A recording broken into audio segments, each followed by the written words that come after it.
to me, it's not about when society is going to become free. That's not going to happen. It's not going to probably not going to happen in our lifetimes. And really, who cares? Again, if your neighbor wants to remain a slave, let them. But agorism is about freeing you, freeing the individual. And I think that's possible right now. We have all the tools right now to be free. Crypto, 3D printing, growing your own food, homesteads, all sorts of options to sort of find freedom outside the confines of the state and the political structure. The state, in an ideal agorist world, the state is gone. It's replaced by voluntary market transactions, and all of the politicians are in labor camps. This week on Monero Talk is sponsored by Cake Wallet. Store, send, receive, and exchange your Monero and Bitcoin safely on iOS and Android too. Cake Wallet is open source, and you always control your own keys. And by StealthEX, an instant exchange where privacy is the top concern. Go to stealthex.io to instantly exchange between Monero and 450 plus assets without having to create an account or register, and with no limits, making StealthEX a simple way to purchase Monero with crypto anonymously. Monero Talk is also made possible from contributions by viewers and listeners like you. And supporting us is easier than ever. By typing in monerotalk.crypto in your monero.com or Cake Wallet send address field to send us a tip. This week on Monero Talk. Douglas Tuman interviews Sal the Agorist, a prominent figure on Twitter advocating for the strategies of agorism and counter-economics. The two discuss how Sal got into agorism after reading the BTC white paper, why the central bank is the enabler for many of the atrocities perpetuated by the U.S. government, why it's only a matter of time before Monero price explodes, if the Fed starts banning crypto, agorism as a mean for instantaneous liberation, voting, CBDCs, and much more. Monero Talk starts now.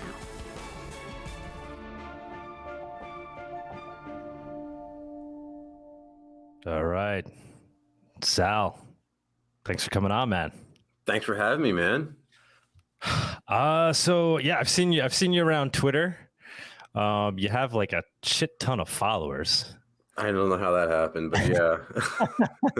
How would you describe yourself? Because I honestly don't know how to even intro you. I just know you as this hardcore libertarian. How would you, anarchist? Yeah, you're beyond libertarian. Don't lump me in with those guys, those commies. Well, are you under the branch? We'll get into it. How would you personally? So I'm just a voluntarist. I'm an agorist. It's if you want to be real specific about it, it's all the same shit at the end of the day. But I just don't believe in initiating violence on anyone. So I think the way to achieve a free society, the way to get there is through counter-economics. So once I developed a following, I was like, well, I might as well promote the brand of libertarianism to which I subscribe. And that's how I became Sal the Agorist. Awesome. How did you build the following? Did you build the following because of talking about agorism, or? No, memes, honestly. I just started posting memes, I guess, that I found funny a long time ago. And it just sort of took off.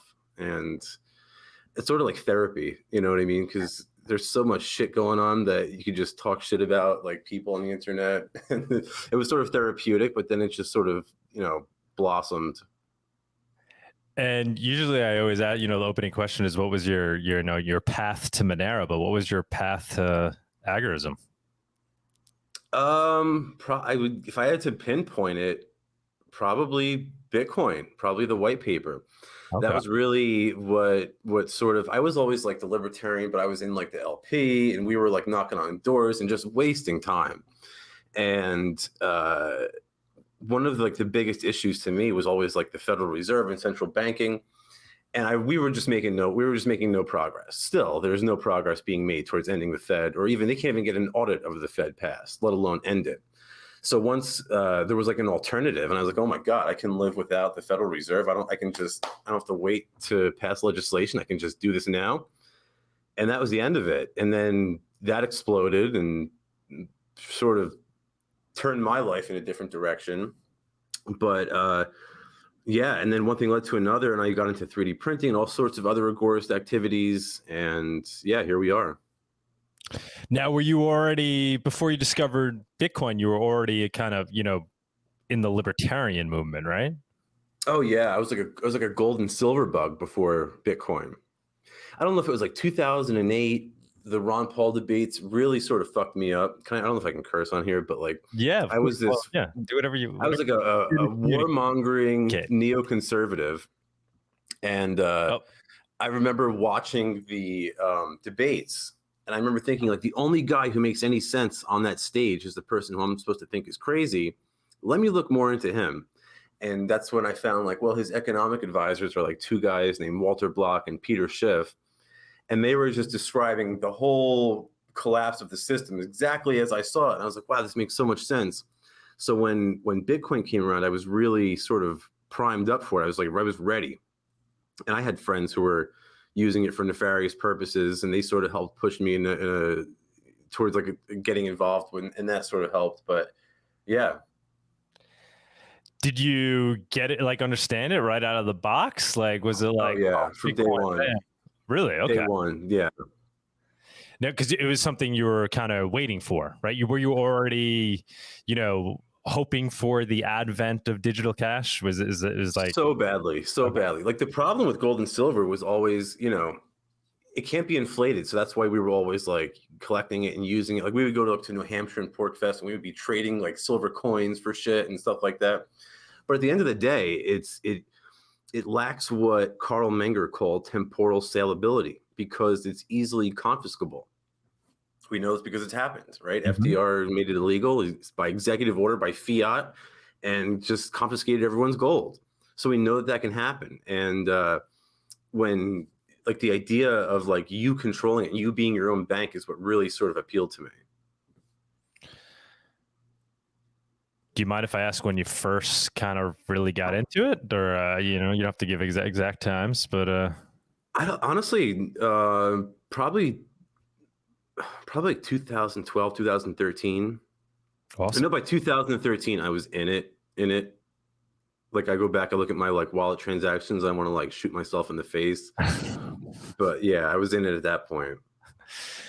And then so when was your kind of moment of, wait a minute, this is awesome. It's digital. It's, trying to be digital cash, but it's lacking one thing, privacy. Was there an aha moment for that? No, there wasn't. I'm a huge privacy advocate, but I do think that there's drawbacks to having base layer privacy. But okay, this is gonna be conversation's gonna be better than I thought. Yeah, absolutely. But no, I never really had that moment. I agree with the Monero heads or everything they say about fungibility and stuff like that. But my enemy is the Fed, right? When I look back, my enemy is the government, the federal government. And when I step back and I look at my enemy and I examine them, I analyze them, the beating heart of that beast is the central bank. It's the Federal Reserve. Without the ability to print money, they would never be able to afford to murder children in Yemen or to enslave people with welfare programs or anything like that. So that's sort of the beating heart of it. So we have to ask, how do we defeat the Federal Reserve? And to me, like I said before, we're not going to out legislate it, right? We're not going to run in there with guns and stop them. We have to make them obsolete the same way that, Netflix made Blockbuster obsolete or something like that. We have to outcompete them. And they only have one product, exchange media. So we have to offer a more efficient medium of exchange than they can. And that's where sort of crypto came into it for me. And that's where I got into Bitcoin. But eventually, it just didn't work anymore. The blocks became, the transactions were too slow and too expensive. And that's when Bitcoin split. And I got involved with Bitcoin Cash. I've been using it ever since. It's worked. And it's basically accepted everywhere. So ever since then, I've been sort of proselytizing the good word of Bitcoin Cash. And I've taken on the stain of being a big blocker. Anybody that's listening live in Spaces, just go ahead and retweet it, help get the word out. Let's get a bunch of people in here. After we finish the interview, we'll move over to Spaces and we can have a little Q&A over there with Sal. There's a lot of overlap with, I feel like, Bcashers and Monero folk, right? I feel like there's so much the communities get along very well compared to, say, Monero and maybe like the BTC Maxi crowd. Yes, but that's ironic because I feel like last year there was like an attempt by the Monero community to try to like huddle up next to the Maxis, and you just can't do that. They're not. They're just not. They smell like shit. You can't get next to them. They're just, Who was trying to do that? Was I trying to do it? No, I pissed off all the Maxis. Oh my god! Okay. I don't know if you've seen any of my shows. Oh my god, yeah. Wasn't it like wasn't Monerotopia right around the big Maxi? Oh yeah. We had it down the block. Yeah, that wasn't a cozy up. That was I figured they were like sort of like migrating in there talking shit. I was like, oh, I can only imagine what that's going to be.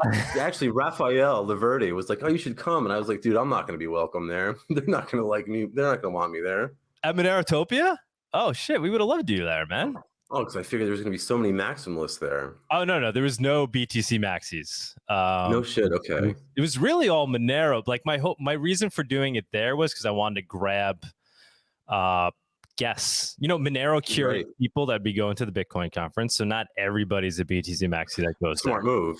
And then also like the speakers, right? So there's a lot of like big speakers that are already going into Miami. I was like, maybe I could get them to, walk down the block and come to our conference.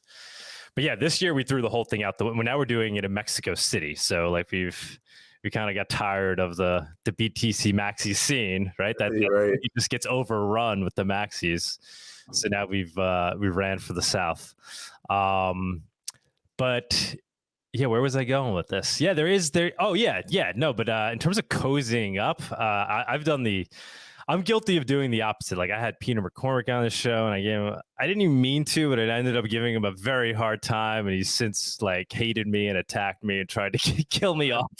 I've been blocked by him for years. So. And all I did was bring him on a show called Monero Talk, and he was so pissed off that I brought up the topic of Monero. I was like, bro, it's literally the name of the show. Yeah, they're not normal people. To interview me about my past, and I'm like, no, you're not that interesting, man. You're just. Dude, I've been blocked by all those guys for years now. So you're preaching to the choir. You're in friendly company. Good.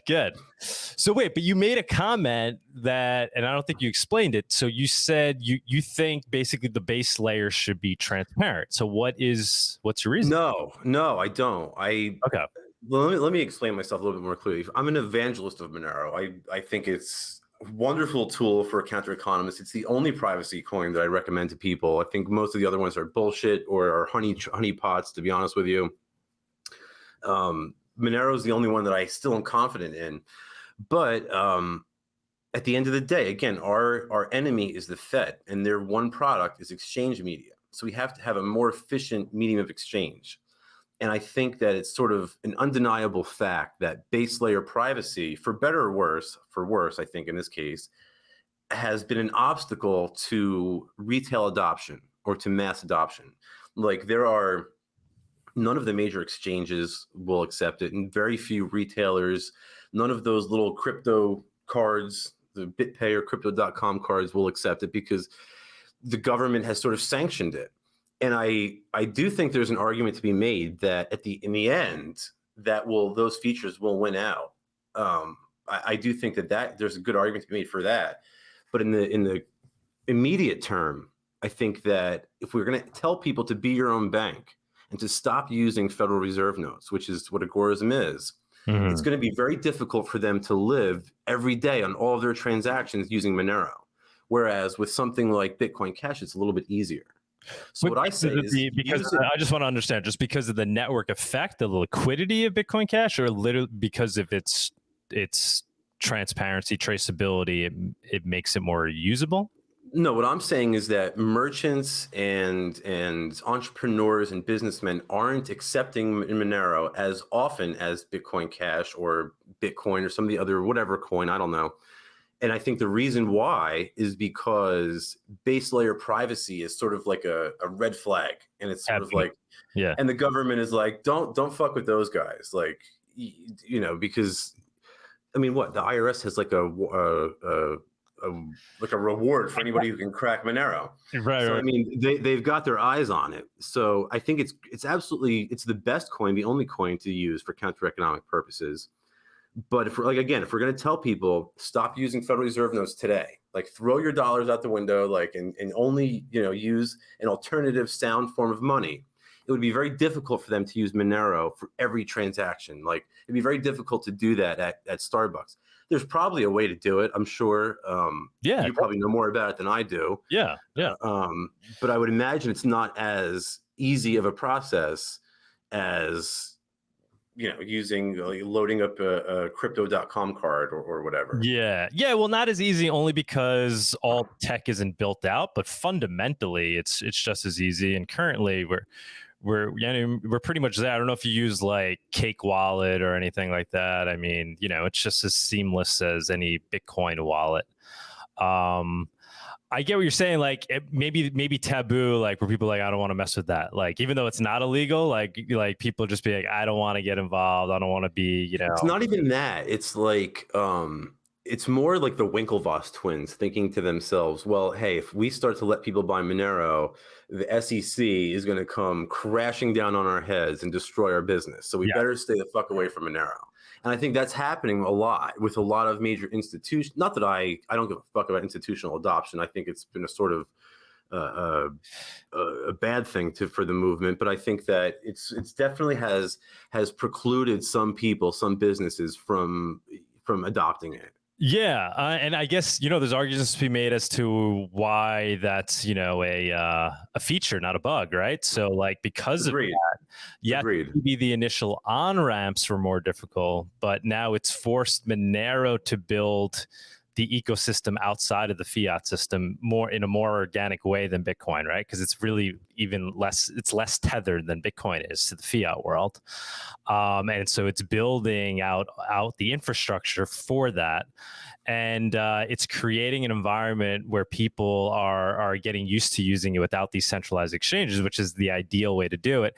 And people are acquiring it, in more obfuscated ways, right? Because they're not going through these KYC AML exchanges. So I get where you're like, initially it's a problem because how do people get in? But I think there's arguments made why that might help it, right? I agree with you 1000%. You're 100% right. And I would even think it's sort of even more so than that, to go even beyond your point. Mm-hmm. The fungibility of it. There's no denying that Monero is a more fungible currency than basically any other cryptocurrency out there, and that means it's a more sound form of money. And more efficient, right? More efficient for the flow of money. Ultimately, like I don't think it's sorry to interrupt. I just want to get a point. No. What you're saying, right? Like, yes, maybe it's harder to get Monero right now, but ultimately, once people do have it, it's going to be much more efficient for them to transact with it because you're not going to have this friction that's there, which is the anti-money laundering, just because there's this ability to track and trace Bitcoin, it will be tracked and traced, and that's going to create friction among commerce. Whereas with Monero, you can't do it, and because of that, it will be more frictionless because you won't have this third-party leech that's always trying to suck data off of the chain and use that in ways to manipulate those that are participating in commerce for it. No doubt about it, and I think as the central banks start to become increasingly desperate in their war against crypto, in their war against sound money, as they start to lose control of the printing press, so to speak, I honestly think you're going to see an exodus from pseudonymous chains like Bitcoin and Bitcoin Cash to more anonymous chains, because I think eventually they're going to just outright start banning crypto. Eventually their hand will be forced and they're going to have no other choice but to ban crypto. And when that happens, the people who are holding Monero and other privacy coins, even coins that sort of pass themselves off as privacy coins but maybe really aren't, hint hint dash, those people I think are going to make out pretty well. I think that those coins are going to sort of explode. We already see India, China flirting with it. God only knows what the U.S. central bankers are going to do. It's a matter of time until they pull that tool out of their pocket. I was listening to you talking to what's the guy's name? Dave Smith. Yes. Good man. Yeah, awesome dude. I would love to hear him talk about Monero, especially if he's going to be running for president. We need him out there. That's my problem with Dave, is that he's running for president and not talking about crypto. And that's the point I tried to make to him. Well, yeah, so that's interesting, because I kind of feel like you're being slightly hypocritical in how you perceive your take on crypto, right? So you're willing to make a sacrifice here for crypto. You're saying, like, I'm not going to be the idealist I normally am. I'm going to say, for practicality reasons, something like a Bcash, because it's easier for society to adopt at this point, and thus we'll get, that's important too. But then when in conversations with Dave and whether or not it's productive to be in politics, you kind of take the more idealistic route and say no. See, right? I'm always searching for the hypocrisy among people, myself as well. I like that, but I disagree, because my advocacy of Bitcoin Cash is entirely rooted in counter economics. Okay. Again, the only way to stop the Federal Reserve is to outcompete them. And the most beneficial aspect of Agorism, in my opinion, is that it offers instantaneous liberation. Boom. As soon as you understand Agorism, as soon as you understand that you are free, like Etienne Boulotti tried to tell people, as soon as you understand that, then you are free. That's the key. Once you realize that these people, their rule over you is illegitimate, then you realize that you actually are free. So how do you live free, right? How do you live that lifestyle? And again, I think it would be very difficult to ask people to conduct every transaction in the course of their day with Monero. It's a lot easier with Bitcoin Cash. So I think yes, I think it's certainly possible that at the end of the day, in the long run, the long picture, some privacy coin like Monero wins the day. I wouldn't be surprised one bit. In fact, I would be surprised if it doesn't have some aspect of fungibility, the winning commodity in this sort of currency competition. But right now, the most competitive alternative that we have is Bitcoin Cash, because it's accepted everywhere. It's instantaneous. When you say accepted everywhere, what are you referring to? Well, I shouldn't. Obviously, it's not accepted everywhere. There's not like a Bitcoin Cash sign. Bitcoin Cash accepted here in every window, but it's very accepted everywhere. Right? Yeah, of course. But like, it's very simple to get like a BitPay card and like, or like a Crypto.com card, or there's a million ways you can spend it.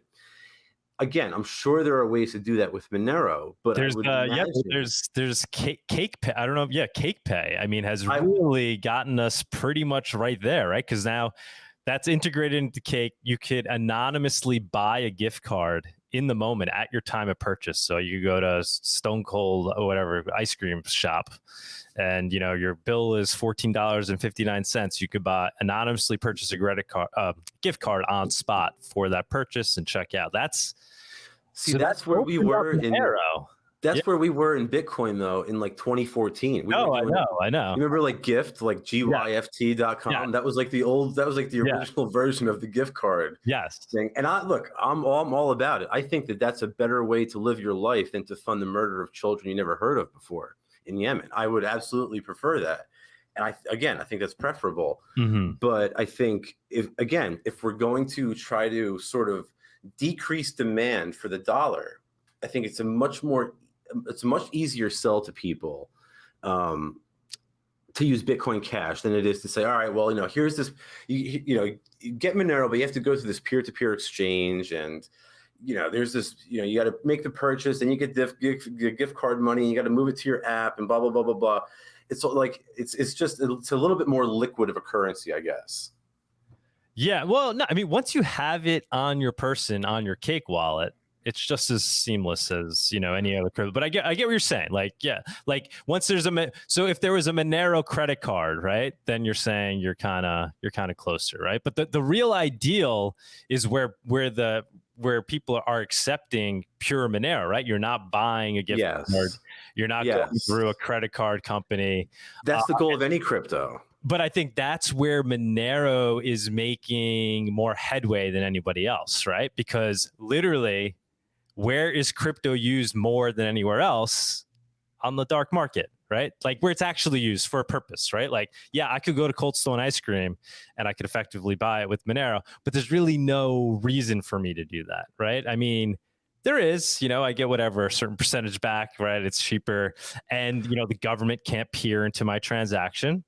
I think, and you're not funding the murder of children. That's the big one. See, as an agorist, that's the big one. Well, I mean, that's the key. I don't want to use dollars because I don't want to pay to murder some little girl who's like 5 years old that I've never heard of before. That's what it's a moral thing. Not using dollars is a moral thing for me. So and look, by the way, if you use Monero every day, if you can do that and you know how to do that, more power to you. Fucking run with it. Absolutely, go with it. And I think, like I said earlier, I think I would not be surprised one bit if at the end of the day, in the long-term picture, some sort of privacy coin that looks a lot like Monero does win the day. Again, I would be surprised if that's not the case because Mises tells us that the sound money, which will eventually, he says that the market will narrow itself down to the most saleable commodity, and fungibility is one aspect of that. So I'm not saying you're wrong. I just think in the immediate term, it's easier for people to be their own bank without having to bear the burden of that base layer privacy. Again, it's a wonderful thing. There's a time to use it. I think you got to start using Monero more. You realize it's not a different. It's not. You're probably right. To be honest with you, we're there. It's there, man. It's there. And like we got people like I sell coffee for Monero, and now I'm working with the guy in the Monero community who's going to be he's building an egg subscription business, so you'll be able to buy your eggs with Monero, and not gift cards, like you're paying some dude with Monero, and he's sending you eggs in the mail, right? Like it's getting close. It's getting close. That's the way we win.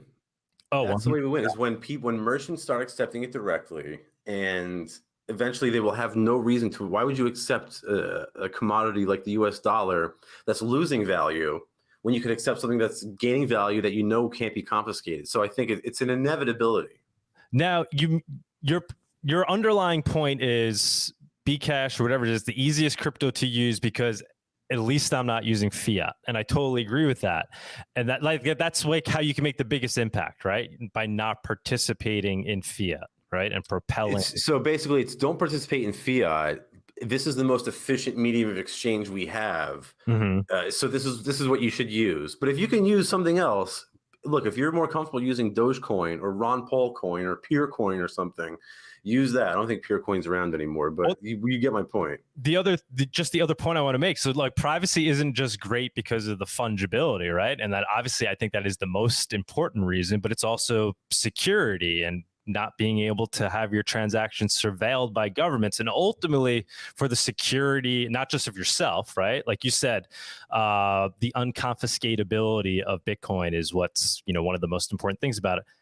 People not knowing you have Monero or can't see you when you're using it, that adds to security. And also just the security against attack from governments through the form of, let's say, unrealized capital gains tax, right? Like, or other things they might try to do to co-opt the network. So how does that, taxes in general, is that factoring into your decision making when you're saying using the most, vile coin in terms of, taking power away from the state? John McAfee used to say that he used to think that privacy coins combined with decentralized exchanges are going to be how he got out of this mess. Yeah. And I remember when he said that, I was like, damn, that makes a lot of fucking sense. That actually makes a lot of sense. And I can't say that he's wrong. I really can't. I don't know how it's going to play out. I would not be surprised if that is how it plays out, but I don't disagree with you. I don't disagree with the Monero people when they stress fungibility and the importance of it. I think you're all 1,000% right. Again, though, the only valid critique I have is that, again, base layer privacy has sort of been like a red flag for the regulators to sort of just come running along. And whenever they see a coin that they can't tax, it's like a big red flag to them. I don't know. Sometimes I feel like with these pseudonymous chains, like, I don't know. Sometimes I feel like we're moving under the radar. So it's like it takes so much effort for them to track down your Bitcoin transaction, unless you're really doing something really fucked up. Unless you committed murder or it's a lot of money that they can go after, they're probably not going to bother. They're not going to go through the effort of that. Whereas if all they have to do is just send an email to some guy at PayPal, they'll rat you out in a second. So I don't think pseudonymous chains are completely useless for counter-economic purposes, but I do think that privacy is the way to go.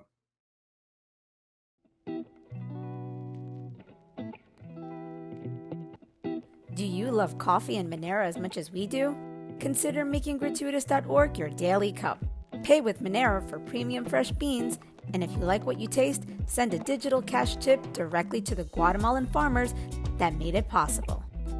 Proceeds help us grow this channel, Gratuitous, and Monero.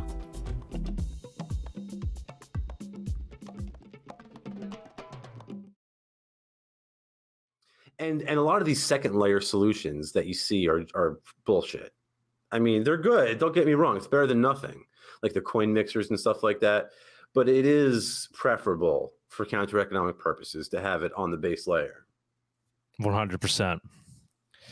It's more unstoppable, right? I mean, the way I look at it is we need the most robust, unstoppable version of this tech for it to succeed, because it's just the nature, right? It's the governments are going to try to either completely eliminate it, which is not possible, or more likely co-opt it, right? And just kind of defang it, right? So it's like, in theory, could be this thing that's purely decentralized and remove power away from the government. But if they get their fangs in it, they could allow it to exist alongside themselves without it destroying themselves, right? Maybe it even somehow further empowers them, right? Like we're saying, like the surveillance nature of Bitcoin, for example, that feels like, a step in possibly the wrong direction. Like if we moved over to a completely Bitcoin world, it could lead to,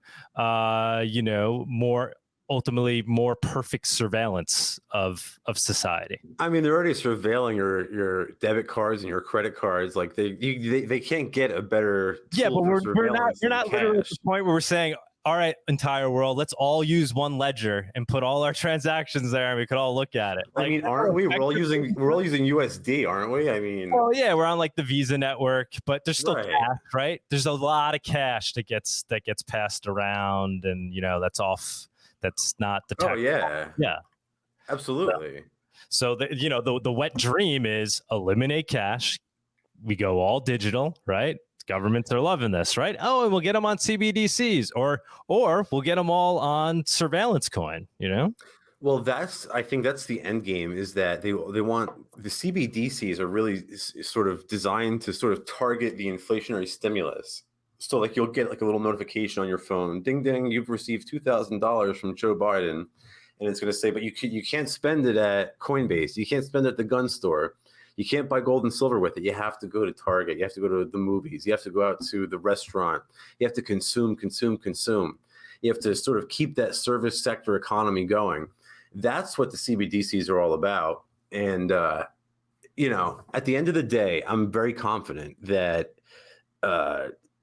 no product that they can create can compete with cryptocurrency. So I think it's a losing game. It's an inevitability again that they lose.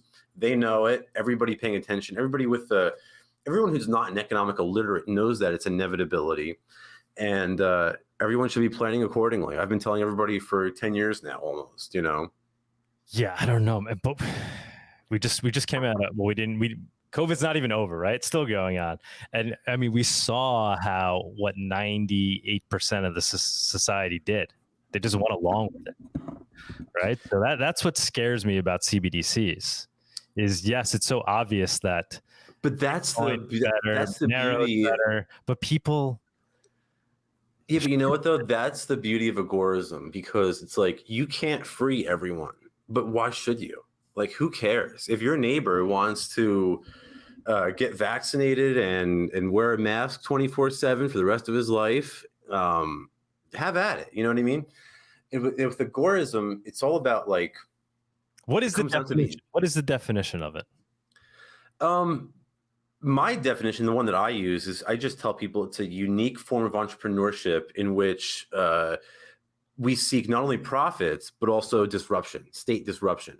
So that's the easiest sort of definition that I can think of. And how does it differ from anarchism or anarcho-capitalism? It's a strategy. So like, whereas the anarcho-capitalists, you'll see them doing shit like, engaging the Free State Project or the LP or something like that, or they might even join the Republican Party sometimes. I mean, the ANCAPs are something. I ran for U.S. Congress as a Republican, by the way, in 2020.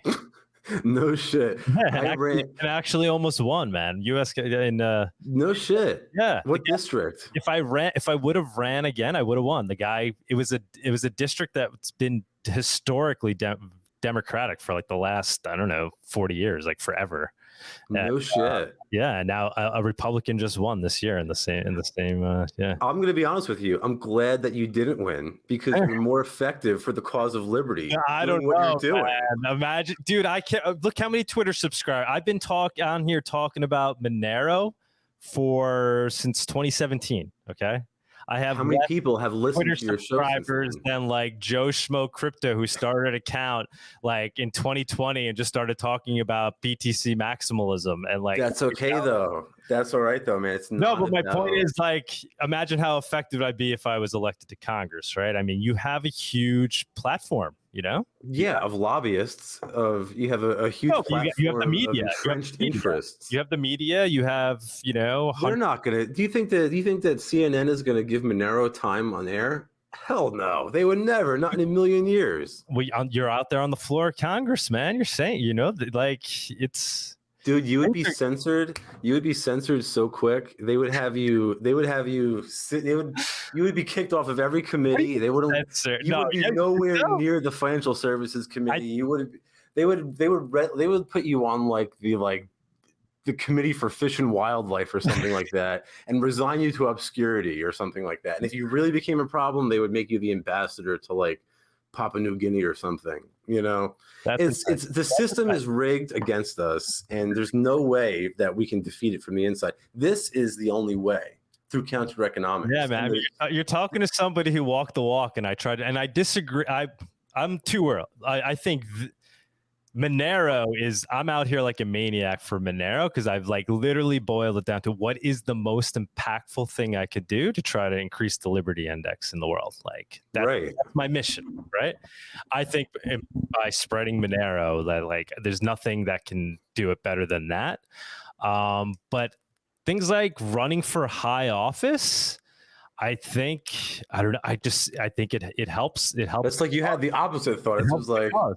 It was like, what can I do to further the cause of liberty? Like, I'll advocate Monero. It's like, well, what can I do to like undo that work? Let me run for Congress. Like, it's sort of like, what that reminds me of? It's like basically the debate you're having with Dave Smith, right? It's basically what you guys are debating. Right. True. I mean, I think he's got a really good point. I see it as tunneling from both ends, right? So like the Monero is this inevitable tech. And eventually, the cream will rise to the top, and game theory, it's going to work out. But if we want to get there faster, we start tunneling from the other end and try to create, a soft landing, so to speak, for Monero when it arrives. Right. I see what you're saying. You have more faith in the political system than I do. No, I have no faith, man. Trust me. I've been like, are you involved in politics? Have you ever, other than I was like, that's the field from which I came. Okay. What was that? Tell us about that. I went to school for poli-sci, and I went to grad school and everything. I got all sorts of degrees, and then I read Rothbard, and I realized I don't believe in any of it. And No, but I'm yeah, saying, have you dealt with politicians and elected officials? Yeah, I was like a political consultant. That was my gig. Oh, okay. I was like on track to like get one of those like fancy jobs and everything. And we were working campaigns in the city, and I was advising them on like how to win elections and stuff. And it was the most disgusting. I've shoveled shit when I was like a teenager, and like I've worked in politics, and shoveling shit was a cleaner job. That's the truth of it, because you're selling your soul in politics. And Oh my God, I know. I don't know. I had such a distaste for it, and then I started reading books about entrepreneurship and like e-commerce, and I was like, you know what? There's another way that I could still have a career in politics, or anti-politics is what I call it, and not live poor. So Well, the that's what I've been trying local to do. Republican Party where I ran, I mean, they endorsed me because I knew them. I had a relationship with them for many years, and they're like, yeah, we'll let Doug Tooman run. They had no idea that I was, had this whole Monero thing going on and what my actual strategy was. So lo and behold, I did very well, but the party, I'll have to even watch what I say right now. They were not happy with, some of the things I did. And politically, I got knocked down a bunch of notches through the eyes of the party, because they didn't like some of the things I was doing. It's sort of like you're dealing with the gang, right? It's basically the mentality in politics. You're dealing. It reminds me of like, and I probably said this to Dave, but like preaching liberty from a political platform reminds me of like giving a talk on cardiac health while you have like a Marlboro hanging out of your mouth. It's like it doesn't make a lot of sense to me, but this is a much more natural setting for promoting liberty, right? Like this is an entrepreneurial venture. You're promoting a voluntary thing, whereas like in Congress, in the Senate, in government, it's like you're promoting force and coercion. Whereas here, it's the exact opposite. It's almost but you could obviously be advocating, in the other direction. What you're saying is impossible. Like they'll just assassinate you. But I don't know. I think it's not. Well, that too. That absolutely too. But I don't even think that even that much is possible. I don't think it's possible to advocate for liberty from politics. I think it's sort of like, again, it would be like, imagine if like the Marlboro man was giving you advice on cardiac health. You wouldn't take it seriously. Why would you listen to a senator talk about liberty? Right? It's the same shit. Right. It's like this guy's in the business of restricting my liberty. Yeah, but what if all his policies were, we got to get rid of this regulation and get rid of that regulation by force? You're gonna be free by force, and if anybody disagrees with it, you're reducing regulations. Even the good politicians have no authority. Right? The opposite of you're lowering the ratchet. Even Mike Lee, like, all right, Mike Lee's a decent senator. Let's say he's like, you have the right to own a firearm. I don't give a shit what Mike Lee says. Mike Lee can go to hell for all I care. Whether he, what his edict is, what he says or doesn't say has no bearing on us, and it shouldn't really make a difference what these people say. Like, who the hell are they to tell me what my rights are and aren't? I disagree that we should even acknowledge their legitimacy, and I think that by acknowledging their legitimacy, we sort of lend a hand to them. We sort of strengthen their hand by saying, all right, well, look, we have to play their game. We have to submit to their rules. There's this political process we're going to play by. No, fuck that. We have a whole different ballgame we're going to play. We're going to put you out of business, and we're going to do it with counter economics. And there's a whole philosophy behind that. But I think that is sort of like, again, I think it's sort of inevitable that they lose this battle, like to liberty. How big do you think the agorism movement can get? Is it like, is the end goal that everybody is an agorist? Like, can we get there as a society? I think everybody is an agorist to a certain degree. No one follows all the laws 100%. So I think we all are a little bit to agorist to a certain extent, but how agorist society needs to get to be free is a sort of difficult question. There is a turning point where enough people become agorists that the government sort of collapses and concedes. There's a great book called Alongside Night by J. Neil Schulman, where he describes, it's sort of like a sci-fi book where he describes what an agorist revolution might look like. So anybody out there who wants to know more about it, check that out. Also, New Libertarian Manifesto by Sam Konkin, where he describes how that actually plays out and like what that would look like in theory. But to me, it's not about when society is going to become free. That's not going to happen. It's not going to probably not going to happen in our lifetimes. And really, who cares? Again, if your neighbor wants to remain a slave, let them. But agorism is about freeing you, freeing the individual. And I think that's possible right now. We have all the tools right now to be free. Crypto, 3D printing, growing your own food, homesteads, all sorts of options to sort of find freedom outside the confines of the state and the political structure. Are you familiar with Freedom Cells, the Freedom Cell Network? Yes, John Bush is a good friend of mine. Oh, awesome. Yeah, we're having them down at Monerotopia. He's going to be one of the speakers. Oh, man. John Bush he's the best. Yeah. I think it's John, the guy who started it. I had him on my show. That's his name, John. Yeah, so it's John Bush and Derek Bros. Derek Bros is going to be there. Yeah. Okay. Yeah. Both of them are just top tier agorists. Is solid agorist, as good as it gets. Yeah. Super cool. Yeah.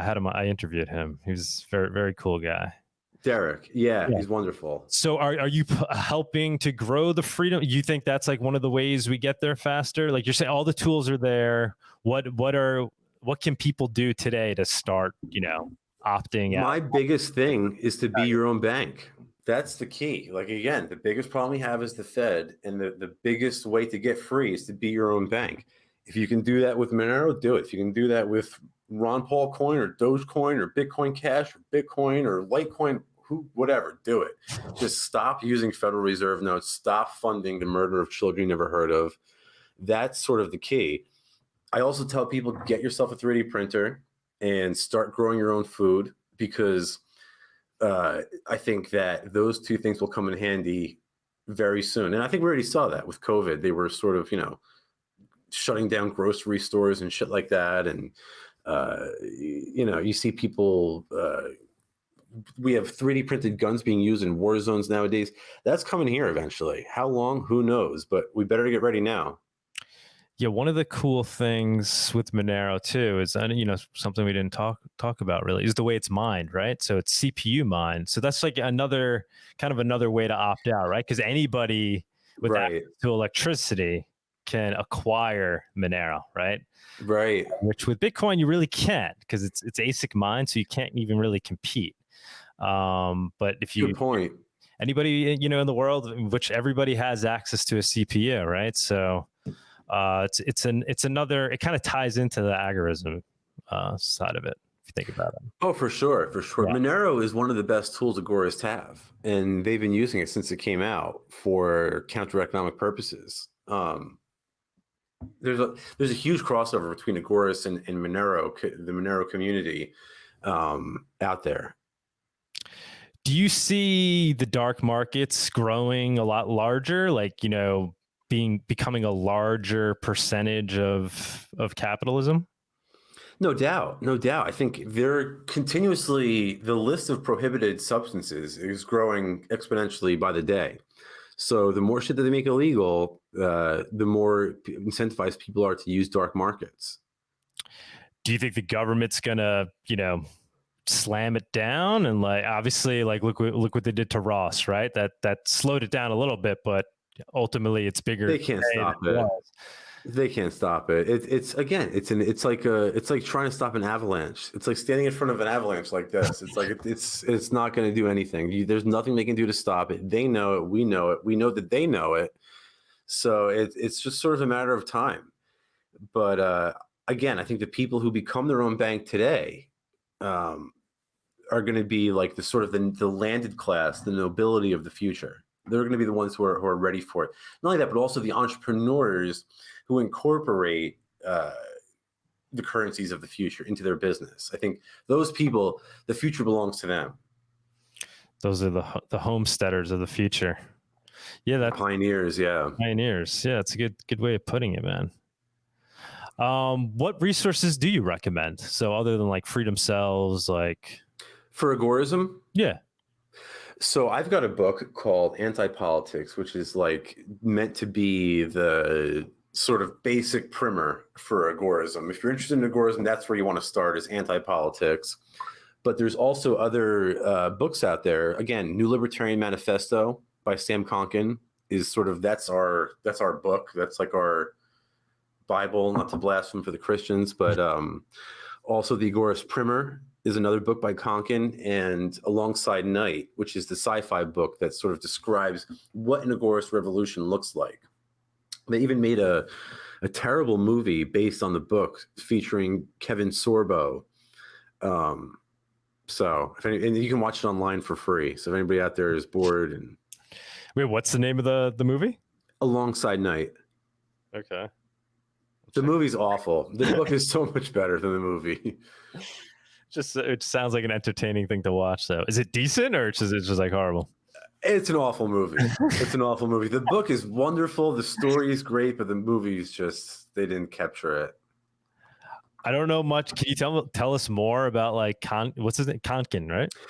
So his name is Samuel Everett Konkin III. He founded Agorism along with his buddy Janiel Schulman. And they sort of had the idea. They came up with it. He came up with it. And yeah, this was back in like the 70s. A lot of people don't know, they actually started the Libertarian Party as a joke.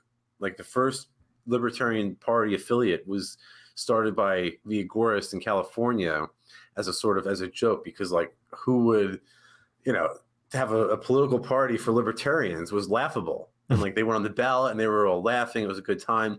Little did they know they started a monster, because, now we have like hundreds of millions of dollars being diverted that could be used on counter economic purposes, being diverted to politicians in the Libertarian Party. So, but yeah, I'm going off on a tangent. Konkin was just the founder. What's his reasoning for how politics doesn't then just naturally once again arise from, agorism? Well, I mean, I don't know. Why would it? Why would politics naturally arise from agorism? I look at agorism as the opposite.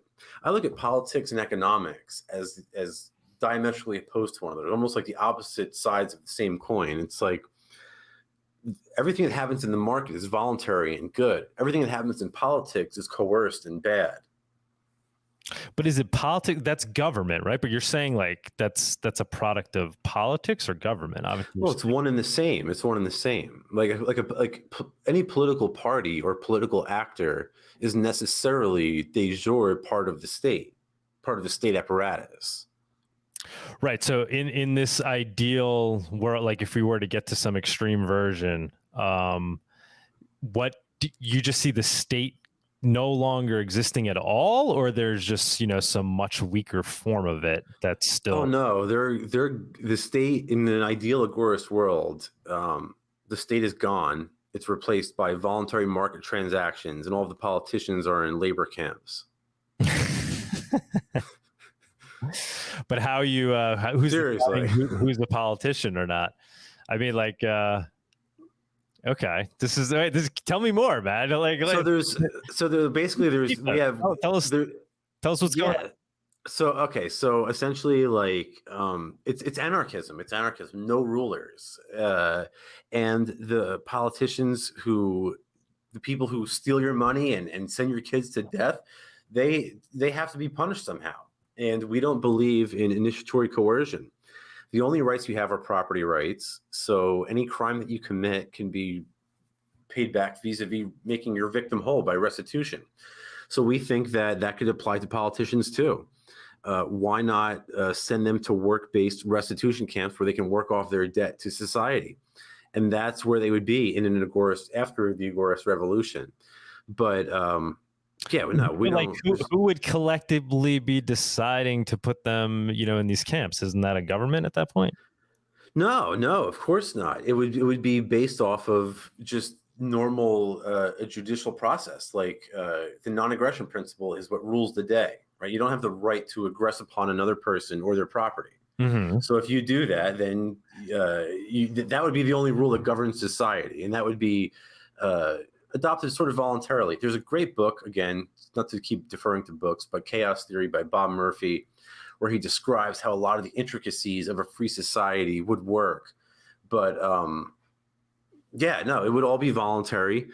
And honestly, I think that a lot of them would probably almost sort of prefer to go to the work camp and work off their debts once they realize that afterwards they can be free and they don't have to worry about being in prison for the rest of their lives, which under their rules they would be. And so do you participate in elections at all? You vote, or obviously not, I guess? No, I'm morally opposed. Okay. Morally opposed. It's sort of like I don't think anyone has the right to impose a master on their neighbors. Even a benevolent master, even one who's like a good guy, you don't have the right to do that. So do you think there should be a strong movement? Obviously you do, right? Like starting this trend of telling people that like just don't participate in politics at all. I've been telling them for 10 years. Politics. I've been telling them for a long time. They haven't been listening, but I've been telling everybody. Is it growing? Is it growing? Is it a growing network? Well, first of all, we already outnumber the voters by 3-1, right? The majority of the country doesn't vote. It's all, we're mostly non-voters. So I guess the question would be for the voters: are you guys growing? Like, we are the majority. We're the dominant force, the non-voters. So yeah, I don't know. Okay.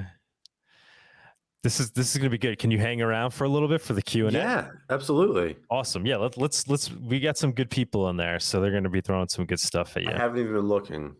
All right, so the way we'll do it is we'll end over here. Is there any last words, last remarks you want to stay here in terms of like resources or where people learn more about you, follow you? For me, it's just saltheagorist.com, Sal the Agorist on your social media. I have a new book. It's called The American Experiment. You can check that out. The old book is Anti-Politics. That's more agorism based. This is like a historical book. But Sal's Gun Memory on Facebook. Add me on Snap and Insta. And that's about it, I think. Awesome, man. You should come down to Monerotopia. I would love to. When is it? May 7th and 8th in Mexico City. Okay. Usually the conferences are in Acapulco or whatever. Yeah, that's in February. Okay. Yeah. No, this should be cool though. This should be cool. All right. Yeah, let's end it there and we'll move over to the spaces.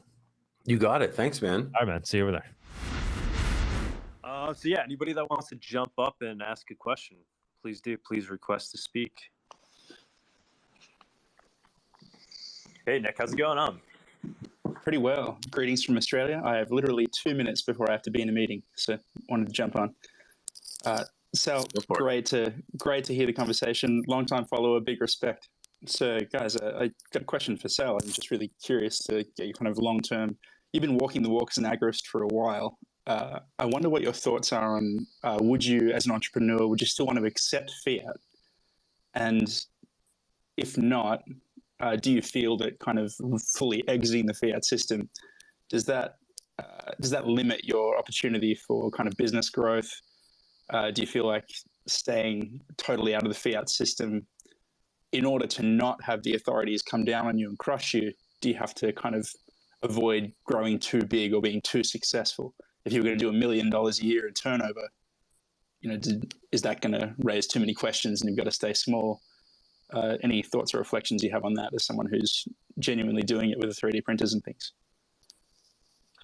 Yeah, I think you have to accept fiat, unfortunately, still. Like at 3D printer go burr, I would say still probably about like 80% of our transactions are conducted in fiat, maybe a little bit less, maybe like 70%, 65% are conducted in fiat. But, as Agorists, we seek disruption, but we also seek profit. So it's sort of a balance of the two. It has to be worthwhile to engage in that venture. And I think that you have to accept fiat, unfortunately, for the time being. Although I do know agorists who intentionally set up ventures where there is no fiat accepted, just for the express purpose of trying to promote, retail adoption. Or maybe, let's say, your favorite coin is X coin, and there's nowhere to buy coffee with X coin, so some agorist will set up a coffee shop accepting X coin. That's a different story. But I think, like, if you're going to go full-time counter economist, in my experience, you do need to accept fiat still, unfortunately. Yeah, cool. That's helpful insight. Thank you. Yeah. I think accepting fiat is different than holding fiat. If it's for you briefly sure. exchange Exactly. in and out, I don't think you're really contributing that much to propping up the value of fiat. Right. In fact, there's an argument to be made that if you accept the fiat and then convert it into crypto, you're actually decreasing the demand for that. So, who knows? But no, I agree with you. I think that at the end of the day, you still have to accept it. Yeah, cool. Thank you for that. That's interesting. I'm gonna have to sign off and jump into a meeting at my day job because it's 11:30 a.m. here. Great listening to you guys. So I'll catch you another time. Thank you, Nick. Good question. Bodhi, what's going on, man? Howdy. So that was a great back and forth you guys had about the political system and whether it's effective or not to try and use it. And truth be told, I'm actually mostly inclined to agree with Sal that it's almost entirely a negative. But there was one thing that Ron Paul said in his closing address as he left Congress, and he said that he had accomplished almost nothing legislatively, but that it was the educational outreach that had the greatest impact. So, Sal, I was wondering, what do you think about that? Is there some value to be had there merely as an educational venue? So I would say no. I don't think that there is any sort of educational value to the Libertarian Party or to politics. I'm not sure. Again, it would be like, imagine if the Marlboro Man was sitting up there teaching us about cardiac health while chain smoking Marlboros. It's sort of the same thing when politicians sort of try to teach us about liberty. Ron Paul, of course, is the exception to the rule. But at the end of the day, it's very difficult. There's a great article by Sam Conkin, which I included in Anti-Politics. It's actually got its own chapter, where he basically says, look at the Socialist Party. They've ran a candidate for president since 100 years or however long, and they never win. So it's if you ask them, it's only about the educational aspect of it all. And Rothbard says, what has been the extent of their educational impact upon the public? Slim to none, he says. And what happens with these third parties is that not only does the candidate get sort of washed away as a sort of a kook, right? It's dismissed as a sort of crazy, but the ideology goes down the drain with him. And I think that sort of has been the case with the Libertarian Party. I mean, the Libertarian ideas are much, much stronger than the Libertarian Party. So if their goal was education, then they've been failing miserably at it for the last 40 years or 50 years, however long they've been around. I think that people like Doug and other people who have podcasts about teaching people how to actually live free, they are the ones who have a much greater educational impact than any politician could ever have. So you're saying there's a chance, probably not, right. But there's like a 1 in a million Ron Paul out there. Right, exactly. Yeah. It's like your chances of actually being successful in that avenue are slim to none, but we can't say it's none. I mean, the paleos like Ron Paul and Lou Rockwell, I would say that they have had, other than the Agorists, they've been the most effective faction of the libertarian community. And really the only reason why is because they have had some sort of educational impact, right? Like Lou Rockwell created the Mises Institute, Rothbard created all of us, like the libertarian movement. So they have been successful in that, but they haven't created liberty, right? They've created libertarians, but they haven't created liberty. Agorists create liberty. That's the difference. Like when we teach someone how to become their own bank, or we teach them how to make a gun with a 3D printer, or we teach them how to grow their own food, we're teaching them how to be free. that's something that's not accomplished either through politics or political education. Cool. Thanks for the response. Yeah. Good stuff. Good stuff. Guess who's back? What's going on, man? I'll jump to somebody else. Adrian. Can you hear me? Hello? Oh, sorry. All right. Go ahead. Guess who's back? Go ahead, guess. I needed to buy a 3D printer, the 3D print a killdozer. Do you know anyone who uses them for privacy coins? Not of the size 3D printer that you're going to need to build a killdozer. Oh, okay. I had a serious question, though. You said that the privacy would be a stumbling block for retail adoption, but the bodega down the street, the taco truck, all these businesses nearby, bars I go to, they want cash only or prefer it, and that's been the standard. Having private fungible cash has been the standard for 6,000 years, and we've only recently had this panopticon system of debit cards and credit cards for convenience that's been starting to dominate the past 10, 20 years and only been around really for 40, 50 years. So it's really the exception to the rule. So and then there's a third world developing unbanked economies. I kind of am wondering why do we care about Starbucks and big chains, Lowe's, and all these other companies that are basically only exist because of the Cantillon effect? Why are we concerned with trying to get them to accept privacy coins, so-called privacy coins? So if I understand your question, I mean, it's not about like Lowe's or Starbucks. It's about enabling people to stop using the Federal Reserve notes. And in order to do that, they need a medium of exchange that's widely accepted at Lowe's and at Starbucks and everyday sort of places like 7-Eleven or wherever you go, or the grocery store, right?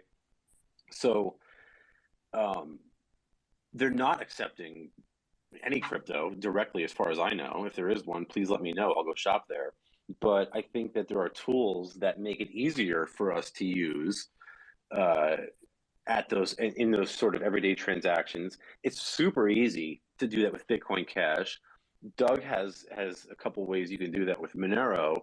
So I mean, if you don't have to, every dollar that you spend is a dollar that sort of helps fund the murder of a child that we've never heard of, that we've never met before, a little girl in Yemen, right? So in order to not sort of go into that sort of moral gray territory, why not become your own bank? And you have the added benefit of not letting Nancy Pelosi rob you. Yeah, I see that use case applying to both Bitcoin Cash and Monero and other cryptocurrencies, but why specifically would it matter if the cash is peer-to-peer, digital, fungible, just like cash and gold coins and silver coins have been for thousands of years? And, this tracking and tracing thing is really a recent development, past a few decades. So you mean like P2P? Why is P2P big, in other words? Why is that important? I'm wondering, why would people adopt BCH but not XMR? Oh, I don't see why privacy is a stumbling block. Right. Again, look, use whatever you can. My argument for BCH is that retail adoption is more widespread. So if your goal is to not use Federal Reserve notes at all, like zero, it's easier to do that. As far as I know, again, Doug I'm sure if you're involved in the everyday trappings of some particular crypto community, you're probably more well versed in how to do that and the different tools that are available to you. Doug knows more about Monero than I do. I'm sure that might be possible. I'm sure that it is possible some way. I'm not sure of the specific tools, but I know that with some of the major cryptos, the pseudonymous chains that haven't been sort of sanctioned because they have base layer privacy, they're a little bit easier to use, or at least they are super easy to use, right? Like you can load up Ethereum on your crypto.com card, 123. It's like it's not a pain in the ass. So yeah, I mean, I guess I wonder if like that would probably be my answer to your question. I guess it's just that it's more retail adoption is more widespread. It's more easier to use. It's more liquid of a currency. Again, at the end of the day, in the long term, though, I would not be surprised one bit if a privacy coin like Monero does win the day, because I do expect the state to sort of ban pseudonymous chains. That's going to happen. That's an inevitability. So who knows how it's going to play out? Use whatever you can. Use any option. If it's easier for you to use silver coins, use silver coins. As long as you're not using fiat currency, from an Agorist perspective, we're happy. Okay. I mean, in South America, I think Dash has made some inroads in certain places, and Venezuela. What's that? Venezuela, right. I've heard similar things. So, like, use whatever you can, as long as you're not using the central bank money. That's the key. Like, as long as we're not contributing to the demand for blood money, that's the key. Okay. Well, I think the New Hampshire Free State Libertarian Parallel Economy community folks, I think they're edging towards preferring Monero over most things. BCH has a pretty good foothold there. Dash does. Goldbacks do. And BCH has a good foothold in the Caribbean somewhere, I think. Roger Ver has a really great reputation among libertarians, especially in New Hampshire. But I think out of all those places, the Caribbean, Venezuela, New Hampshire, and then there's the darknet markets, I think New Hampshire is most relevant to me, and e-commerce, I mean, is a pretty big deal. So I think we're a little more established than you might notice. You're probably right. Look, at the end of the day, I don't really give a shit what coin wins the day. If tomorrow we woke up and Ron Paul coin, the breaking news around the world was that Ron Paul coin had successfully disintermediated the Federal Reserve, I would be singing the praises of Ron Paul coin. I would be a Ron Paul coin maximalist. I would be telling everybody to use Ron Paul coin, right? As long as it's not the Federal Reserve notes, I'm happy. I just think that right now, again, the only product they have is exchange media. And the most efficient medium of exchange we have at the moment is Bitcoin Cash. All right. Well, I look forward to seeing you in Mexico. You too. Absolutely. But what if Ron Paul coin was completely traceable? Adrian, go ahead, man. What do you got? Hey guys, how's it going? So I know this is Monero Talk Live, but I actually am going to talk about Bitcoin Cash because I'm a big Bitcoin Cash guy, and I know Sal is also a big Bitcoin Cash proponent. So Sal, quick question. Go for it. Just wondering what your take is on like all of the forks of Bitcoin Cash. I mean, we had the original fork away from Bitcoin, which was done by Emery Sachet. Then we had the Craig Stephen Wright, who forked off to make BSV. Then Emery, then the Bitcoin Node guys, they forked away from Emery Sachet when he introduced that dumbass like block level tax, and he made his like garbage e-cash, which I mean I 100% don't support. It's absolutely fucking stupid. All right, like I mean, oh sorry, can we curse on your? I don't know. Sorry, and I did it anyway. But so I'm just I'm just curious to get your take on all of these forks, which has had a serious impact on the BCH price. For me personally, I actually see the forks away as a strength.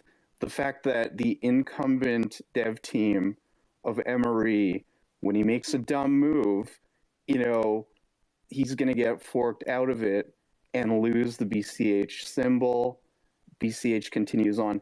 I actually see that as a strength. And I mean, the core developers used to say similar things like that on Bitcoin, that they're just stewards of like the source code repository, yada, yada, yada. And like, if they're replaced by a better idea, that's totally fine. And like we've actually witnessed this numerous times with Bitcoin Cash, and it still survives. So to me, that really, is the strength of Bitcoin Cash. But just curious to get your thoughts on that. Thanks. I agree with you.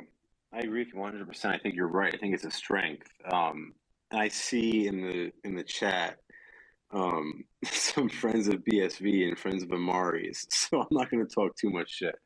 But I think you're right. At the end of the day, I think that the fact that there's been so many forks, and yet Satoshi's initial vision of peer-to-peer eCash has nevertheless survived, it just goes to show the original strength of his idea.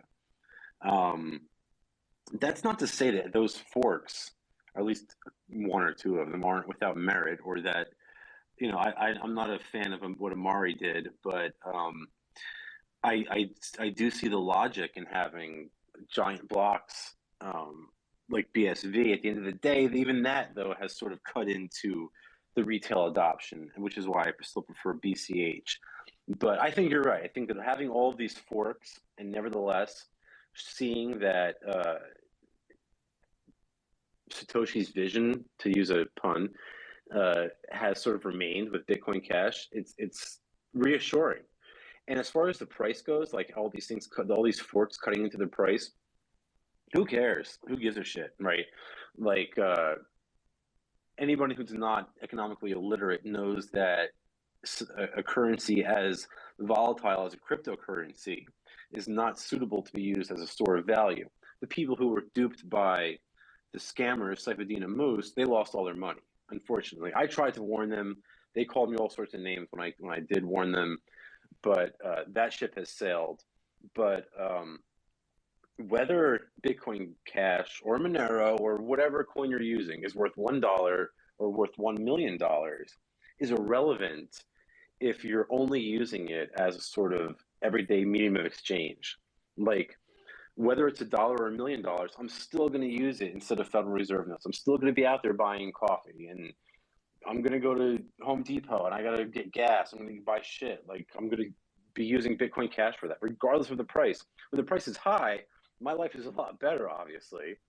But at the end of the day, I just refuse to, I refuse to fund Nancy Pelosi's, her latest yacht purchase. I don't want to pay to murder kids on the other side of the world. And the only option I have, the only out I have, is cryptocurrency. The most easiest one that I found has been so far Bitcoin Cash. So fast follow-up question. So I know St. Kitts and Nevis is potentially going to adopt Bitcoin Cash as legal tender as soon as March, I believe, 2023. Just to get your opinion on that, and do you think that the price pumps at that point, or is the market just too small? I'm opposed to all legal tender laws. I was opposed to it when El Salvador did it with BTC, and I'll be opposed to it when St. Kitts and Nevis do it with Bitcoin Cash, because who is the government to tell you or I that we have to accept some certain commodity in exchange for something? What if I don't want to accept that commodity, right? So like that's the whole thing with legal tender law. If you go to court with someone and there's a judgment issued against you, or a judgment issued in your favor, I should say, and that person says, all right, well, here's $1,000 in Federal Reserve notes. You say, well, I don't want Federal Reserve notes. Well, guess what? That's legal tender. All debts, public and private, you have to accept it. They will literally force you to accept BTC in El Salvador. That's wrong. That's contrary to the vision of Satoshi.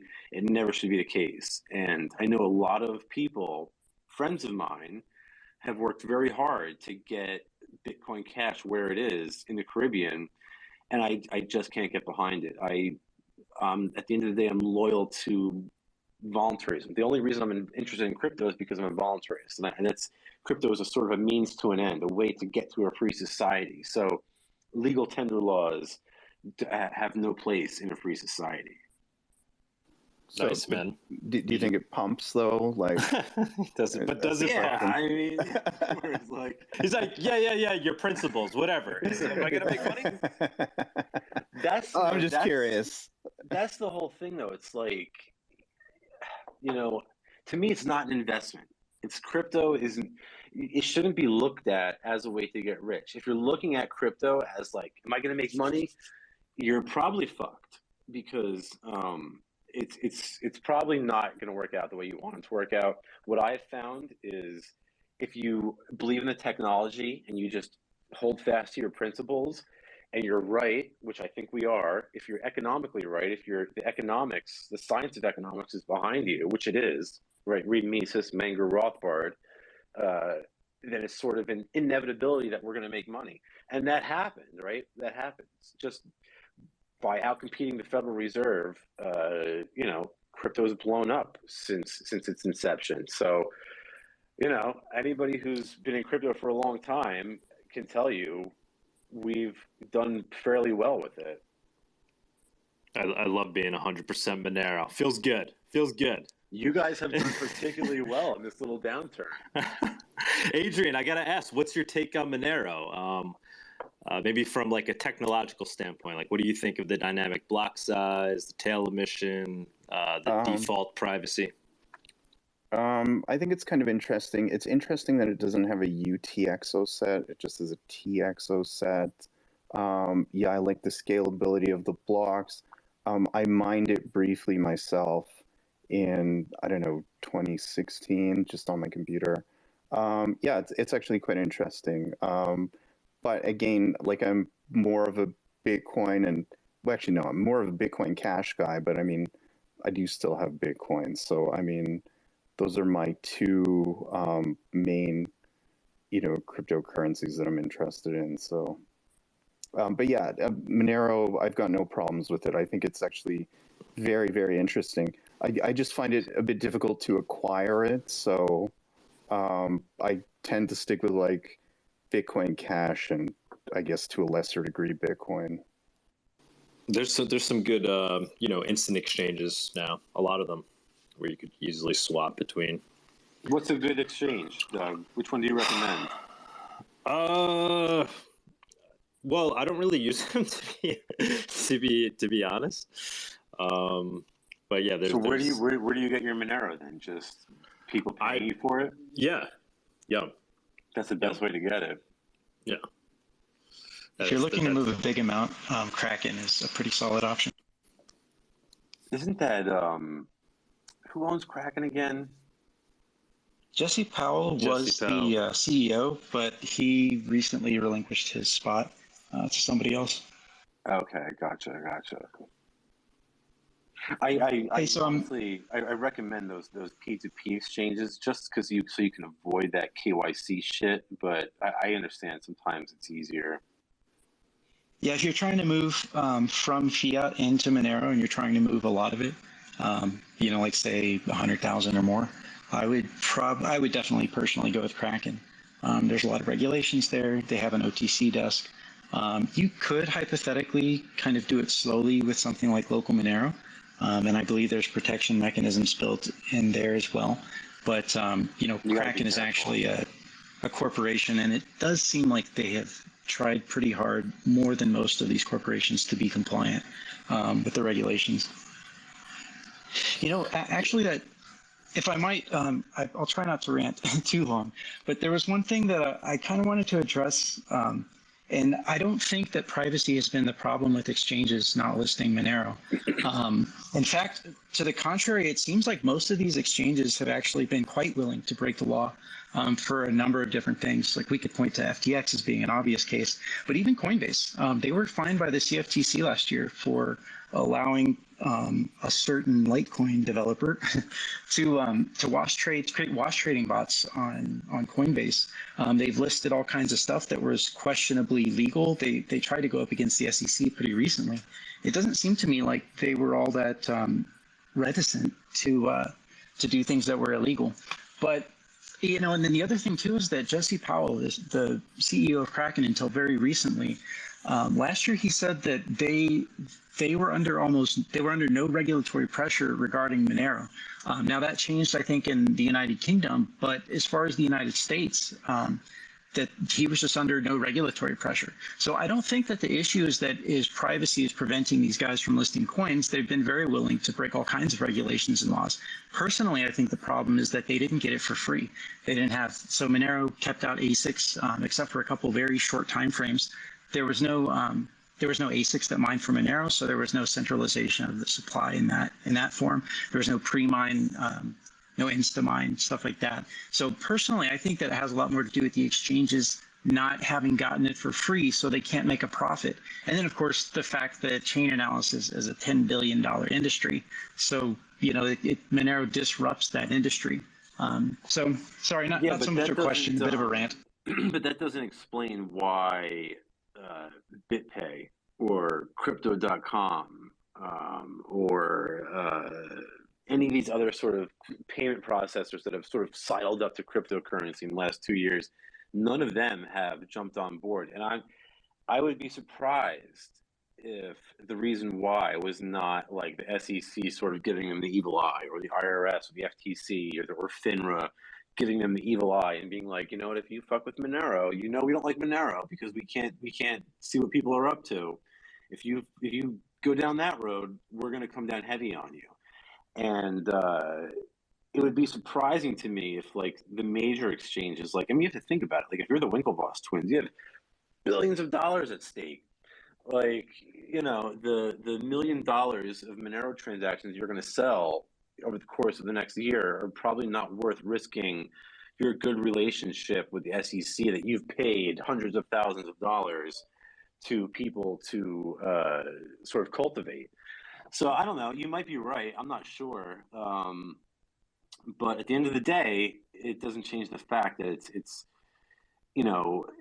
retail adoption has been stifled in one way or another. It's kind of a funny point that they've paid the SEC, or maybe they've made these backroom deals, and ironically, maybe the regulators don't care about unregistered securities nearly as much as they care about a private fungible digital freedom money. That would be, and I'm kind of cynical in that way. So maybe there could be something there. Maybe that is possible. But at the end of the day, that's kind of all the more reason that we should use and support Monero, because obviously it bothers them enough that they would go to all that trouble to disregard it. Sal, I just wanted to say I love your memes. Endless entertainment day after day. Nice. So thank you, brother. Thank you. Sal, I just posted Stealth X, a link to it up top or in the nest. That's an instant exchange where you get Monero, via crypto. No What's KYC. the nest? Where do I see the nest? No KYC. Oh, I got it. Up I top. see it. Okay. But in Cake Wallet as well, there's other instant exchanges built into it. I mean, you don't get the best rate. Like Bawdy was saying, obviously the best way is through something like Kraken. But if you're just trying to go from crypto to Monero, that's a good way. And obviously, there's other ways as well, decentralized exchanges that are adding Monero. Yeah, that's sort of been my go-to, has been these DEXs. That's what I've been sort of pushing people towards. Awesome. Ever since McAfee pushed me that way. There's a basic swap, but I've heard that's not very user-friendly quite yet. It just launched a week ago. But there's also Trade Ogre, which is a non-KYC centralized exchange that's pretty popular among people. I've used it quite a few times back when I was. What is it called? Trade Ogre? Trade Ogre, yeah. Yeah, you can go to kycnot.me, and there's a big list of exchanges for that. Okay. You probably heard of BISC as well, right? Yeah. Yeah, BISC is on the list. There's Agora, there's others. Has anyone tried, this might be a stupid question, but has anyone tried to use Thorchain? They were working on adding it, but development stopped. Why? Cucks. Yeah, that's basically what happened. They didn't want to add a true privacy coin. See, that's what I'm talking about. That's what I mean. Most of their infrastructure is hosted on AWS, is my understanding. So that's part of the reason that somehow plays into it, maybe. Right, right, right. See, that's what I mean, though. Like, in the immediate term, it's easier for people to use Bitcoin Cash. And maybe it's possible that in the long term, a more fungible, non-pseudonymous chain wins the day.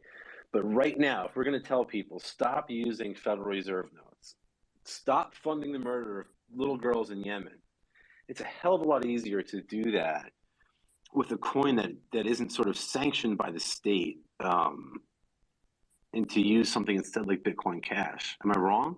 Yeah, I think you're wrong, man. Everybody you're wrong. Well, I got a question. How do you onboard into BCH with no KYC then? Because if you're buying BCH and it's through KYC exchange, all of a sudden you're screwed forever. How is that? Hit me up on Telegram. I'll sell you some. No, I'm just kidding. But like any of these like peer-to-peer exchanges will do it. And that's true of any crypto, though. That's true of Monero or Bitcoin or Bitcoin Cash. You can just go through one of these, local coin swap or local cryptos or something like that. I just go through a local Monero. It's like buying a dime bag back in high school, pizza shop. Yeah, right, exactly. See, I'm looking for the day when you can actually buy the dime bag directly with Monero. That's what I'm searching for. That day. Bro, Monero is like the number one coin in the dark webs. You're absolutely right. It is. In fact, there are a lot of dark webs who only accept it now. That's the only coin that they'll accept. The only dark web to start, like, set up shop, be successful, and then say, hey, we've made enough money, we're going to close down. To not exit scam and to not get bust, they were Monero only. Was that White House? Yeah, I think it was White House. I don't know. I don't know any of those. I shouldn't be even. I don't know. Yeah, there's not a discussion. It's a recorded space, bro. Open channel. Right. But yeah. Question I have for everyone. Hello, everyone. I've learned about Monero about a month ago. I work in cybersecurity. I'm Owen. And I've been studying the protocol extensively. And so I've also been teaching others about it. And I've been switching my business. I've divested from Bitcoin and jumped all the way in on Bitcoin, on Monero. And I'm just checking my miner right now.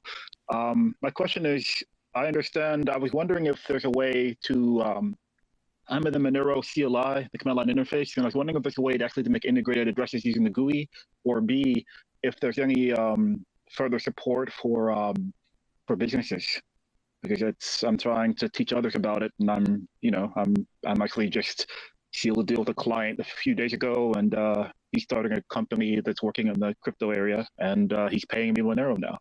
So I just wanted to make sure, is there anything I'm missing, or is there any future support for vendors? I've also been looking at the BTC Pay server and the Monero module for that as well. But Monero is a great protocol, by the way. Whoever designed it did a pretty damn good job. I have a hard on for it, so thank you.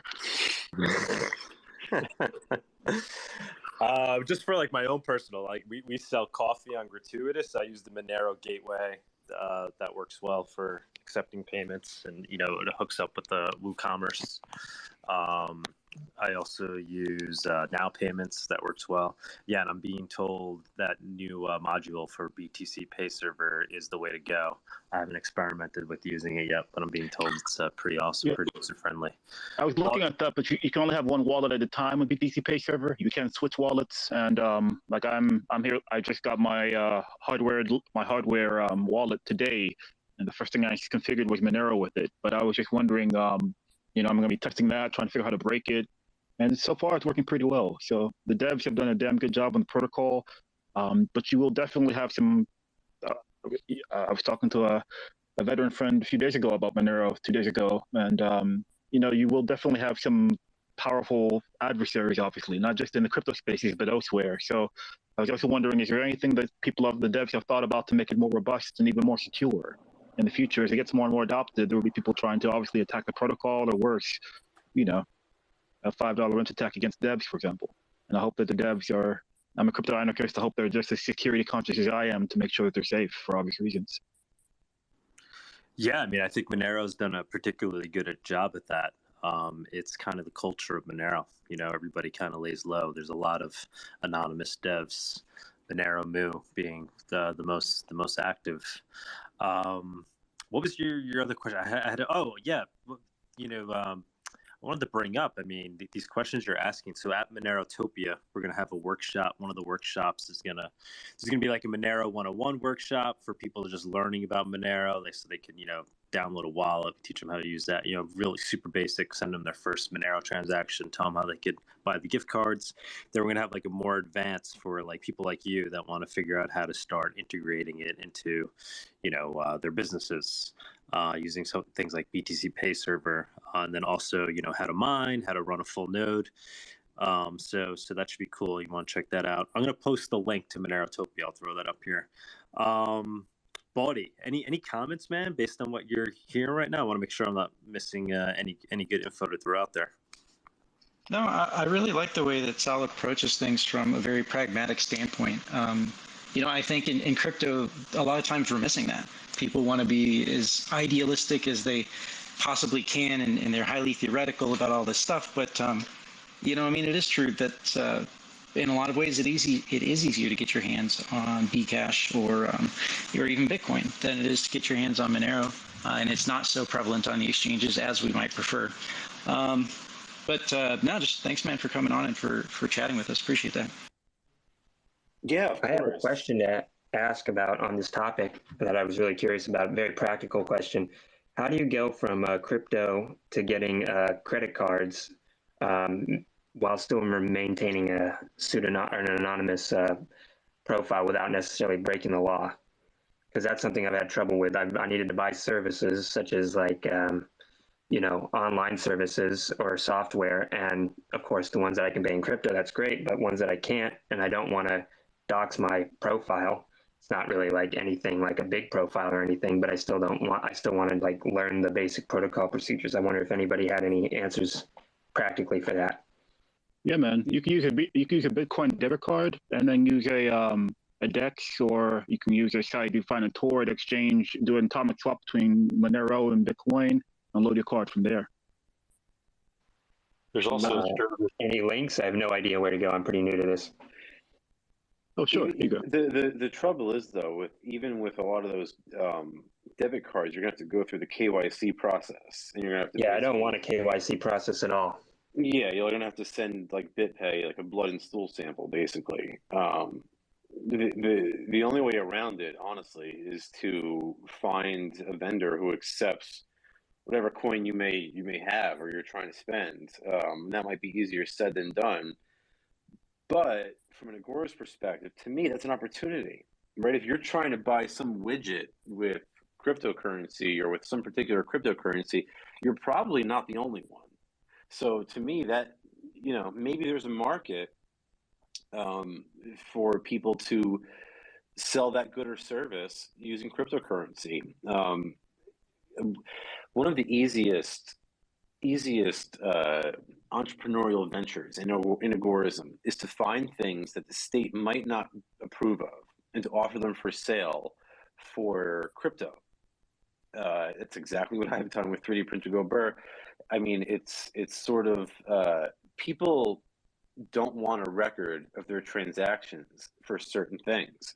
And if you can offer those certain things for cryptocurrency, I think you'll probably do well from an entrepreneurial perspective. I mean, I don't know what services you're looking to buy or sell or whatnot, but I'm just saying that might be an indicator that there's a market for that.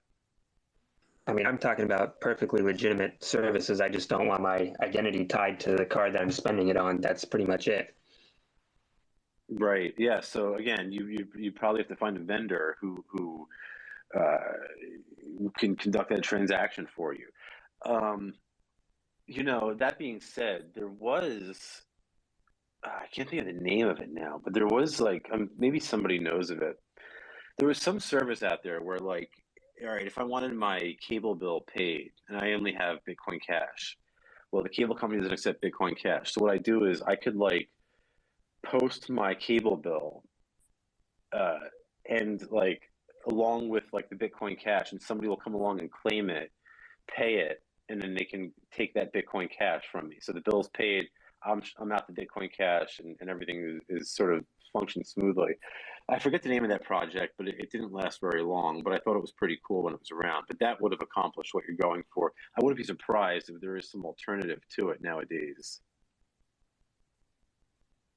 I mean, I like that Cake Wallet does the thing where you can get gift cards and stuff, but there's some services that just are simply not going to accept crypto or whatever that everybody or people need. So really would be good I don't know, I wouldn't know how to fill that gap, but it would be a really good gap to fill. Yeah, for sure. That's where we want to go. That's where we're trying to get. That's the end goal, is when you can do everything without having to use the Federal Reserve. That's when we win. That's when they sort of go away. Hey, you can go to KYC Kilo Yankee Charlie November Oscar Tango decimal Mike Elf Mike Echo ME, and you see Agorist, you see Elude, you see others, Infinity Exchanger. You can then swap your Monero for Bitcoin, and it can be more flexible for you if you want links. KYC.not has about KYC.not.me has about 30 different exchanges there. So they all got it. Thank you. And no problem. Gary, what's going on, man? Not much, just trying to learn here. I wonder if I could ask a question. I haven't been following the Monero community. I was a big proponent of BCH when they originally forked off. And it seems like Roger Ver and his crowd kind of got forgotten about, and BCH just got delisted, I know. But my concern with Monero had always been verifying what the market cap actually was. And while I have read, I think what is considered to be the latest and greatest argument in favor of Monero from that perspective, what is the communities, what is the Monero communities, what is their attitude towards Richard or Fluffy Pony? Buddy, you want to take that one? Sure. So I probably can't comment exactly on, maybe where Fluffy Pony is at. So there's a few ways that I approach this. For starters, you can verify the supply of Monero in exactly the same way that you would verify the supply of Bitcoin. The proper, correct way to do it is to start from the very first block, look at every single transaction, and make sure that your inputs and your outputs equal 0, right? So that there was no coin printed. So that's the sort of formal way to verify supply, because you don't even have a UTXO set to sum up unless you've done that already.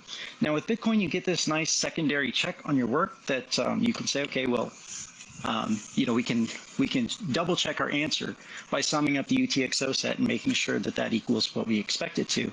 But the formal correct way to audit supply is to add up every transaction. Now, Monero uses range proofs, which means that we can verify that the sum of the inputs and the outputs is equal to 0 without actually knowing the inputs and the outputs. So this is basically as reliable as like regular addition, rather regular arithmetic. So it's not a problem for us in terms of like mathematically speaking. We can be very confident in that mathematics. So then the other question finally becomes, well, what if there was some kind of inflation bug? What if we made a mistake? What if the code implementation of those mathematics was an error? Which is, in a lot of ways, that's a very low probability. Because Monero was essentially used very basic cryptographic primitives that have been known and used for a long period of time.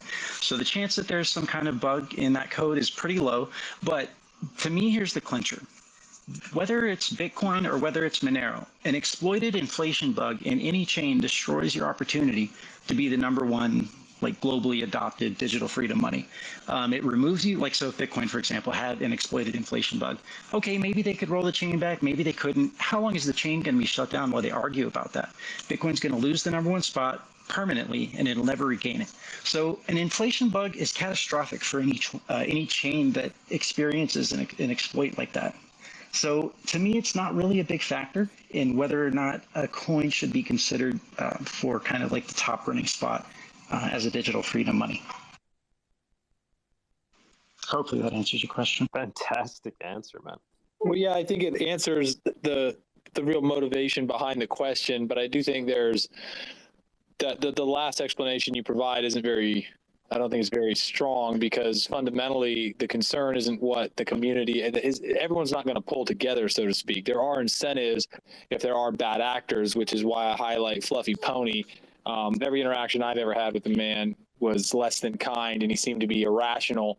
Knowing he was involved with development, certainly is cause for concern for my involvement with future involvement or investment in Monero. So Fluffy actually he's not a developer for Monero. He was a maintainer of the repository. I think like very, very early on, he did some like a tiny bit of development, but he's actually not a developer for Monero. He was the lead maintainer, but he handed that over, I think about 2 years ago now. So he doesn't really have any involvement with Monero now at this point, other than kind of socially speaking. And I believe, no, he gave up his GitHub keys last year with the whole incident that he went through. I mean, yeah, at the end of the day, the project's open source, man. It'd be like you could have those same concerns with Bitcoin. Maybe Craig Wright with Satoshi. No, isn't the latest admission of Satoshi's identity that he is some arms dealer or something? Martin Shkreli just published something on a Substack. Yeah, I heard something about that the other year, maybe it was last year. I thought that was kind of funny, but I mean, who knows, right? But it's still entertaining. I heard Doug was Satoshi. Far from it. Oh, hey, what's going on, man? You want to throw something in there? Yes. Other than I'm actually looking at applying to become a dev. My other question was, you all probably know about SWOT analysis: strengths, weaknesses, opportunities, and threats. What are Monero's weaknesses right now? What are things that the community needs to do to make it more robust, more efficient, and more secure in the future? And I don't understand the full protocol. I'm still I've looked at ring CT, stealth addresses, ring signatures, etc. My focus now is on ring CT. But how far do we have to go to really get Monero to the next level, if I'm asked? It's pretty damn robust as it is. I'll give you that. That's why as I said, I have a hard-on for it. But what are the weaknesses of it? That's not something people tend to focus on. Yeah, no, people are always talking about it in Monero. Oh, sure. Yeah, at the conference we'll be talking about a lot of things that need to be, Monero, it's a constant battle, right? Because it is a privacy coin, so more so arguably than perhaps something like Bitcoin, because it's also trying to maintain privacy on the core protocol level. Right. I guess ring signatures is the thing that sticks out most as being, something that needs to evolve and be upgraded. So, like, I would say arguably Monero works very well as digital cash today. But ring signatures is something that we'd probably, that we want to upgrade as soon as it just recently was upgraded. We've increased the rings, but we have a big upgrade coming down the pipe soon where essentially, it's going to be going from, I think, like 16 rings to, the equivalent of like maybe like 130 rings. Nice. Yeah, Body could obviously talk about these things in a more technical fashion. Yeah, I'll give you a quick rundown here. So yeah, as Doug was saying, the number of decoys that go into a transaction, while sufficient, ideally it would be higher. So the development's happening right now, Seraphis, the idea is to bump that up to maybe 32, 64, 128. The other thing, so there's a few things. Another one that you'll hear people talk about is the transaction size.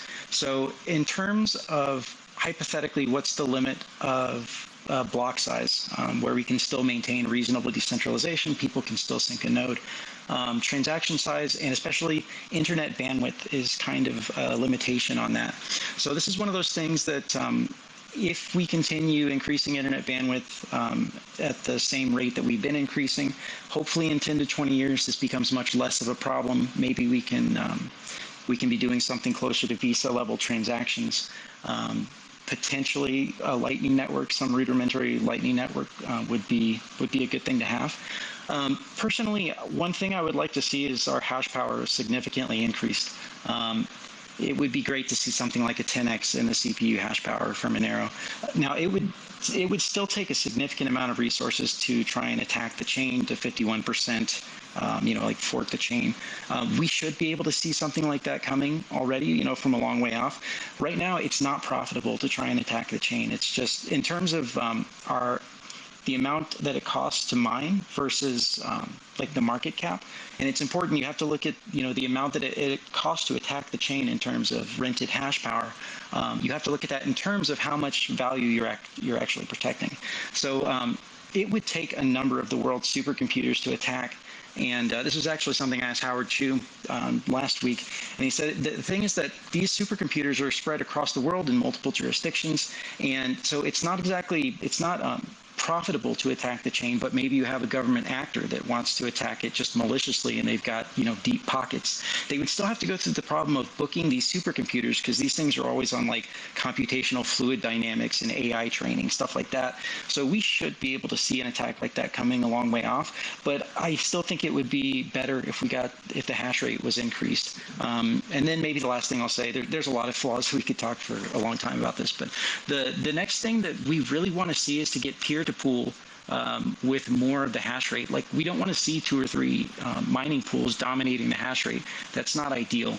It's not like a grave problem that could collapse the chain at any time, but it definitely isn't ideal. And there is the solution already released. It's just a matter of people that are mining actually adopting it. So that's maybe a little quick and dirty on some of our weaknesses. No, great job, and thank you for keeping ASIC miners out of the game. Great job on that. I'm mining on my other system as we speak, as a solo miner. But the other question is about multi-sigs. Is there any plan to have multi-sig signatures implemented inside of the GUI in the future? That would be great. I think that well, there definitely is in terms of multi-sig upgrades. So Seraphis being the new signature scheme.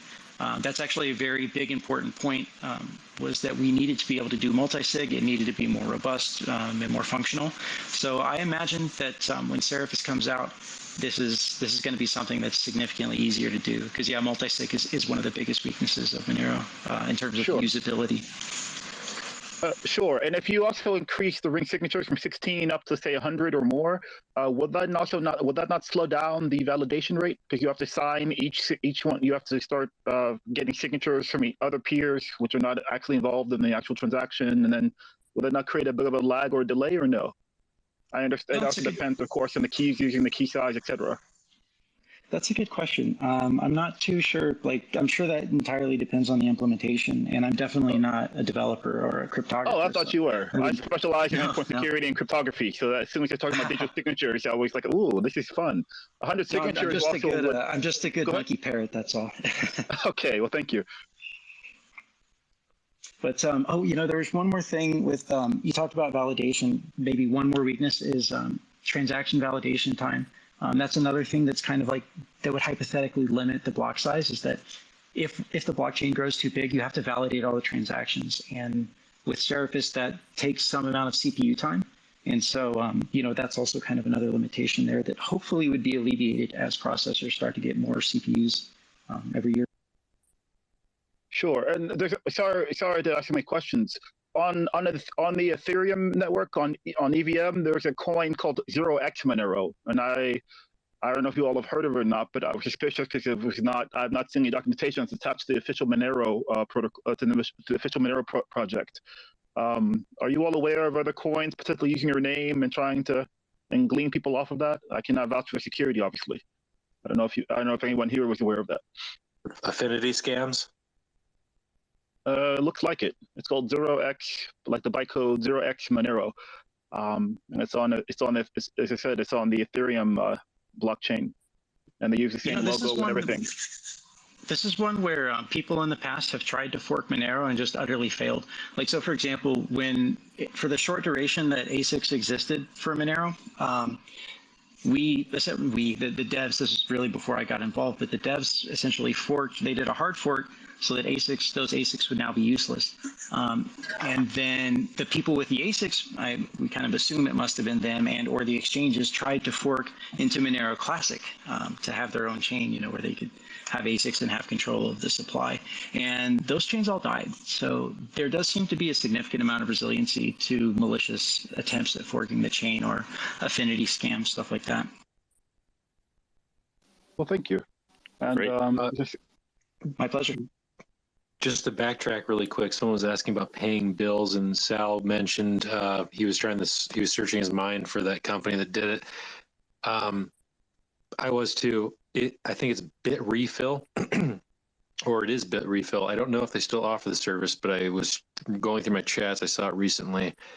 So Bit Refill does have a service called Bill Pay, I don't know if it supports Monero. It's in a more general cryptocurrency room that I saw it in, but I did just see it. So whoever asked that question, just look in the bit refill and look up their bill pay feature. Good All stuff. right, checking Good it out stuff. now. Oh, can I make a quick announcement since we were talking about darknet markets? Go for it, man.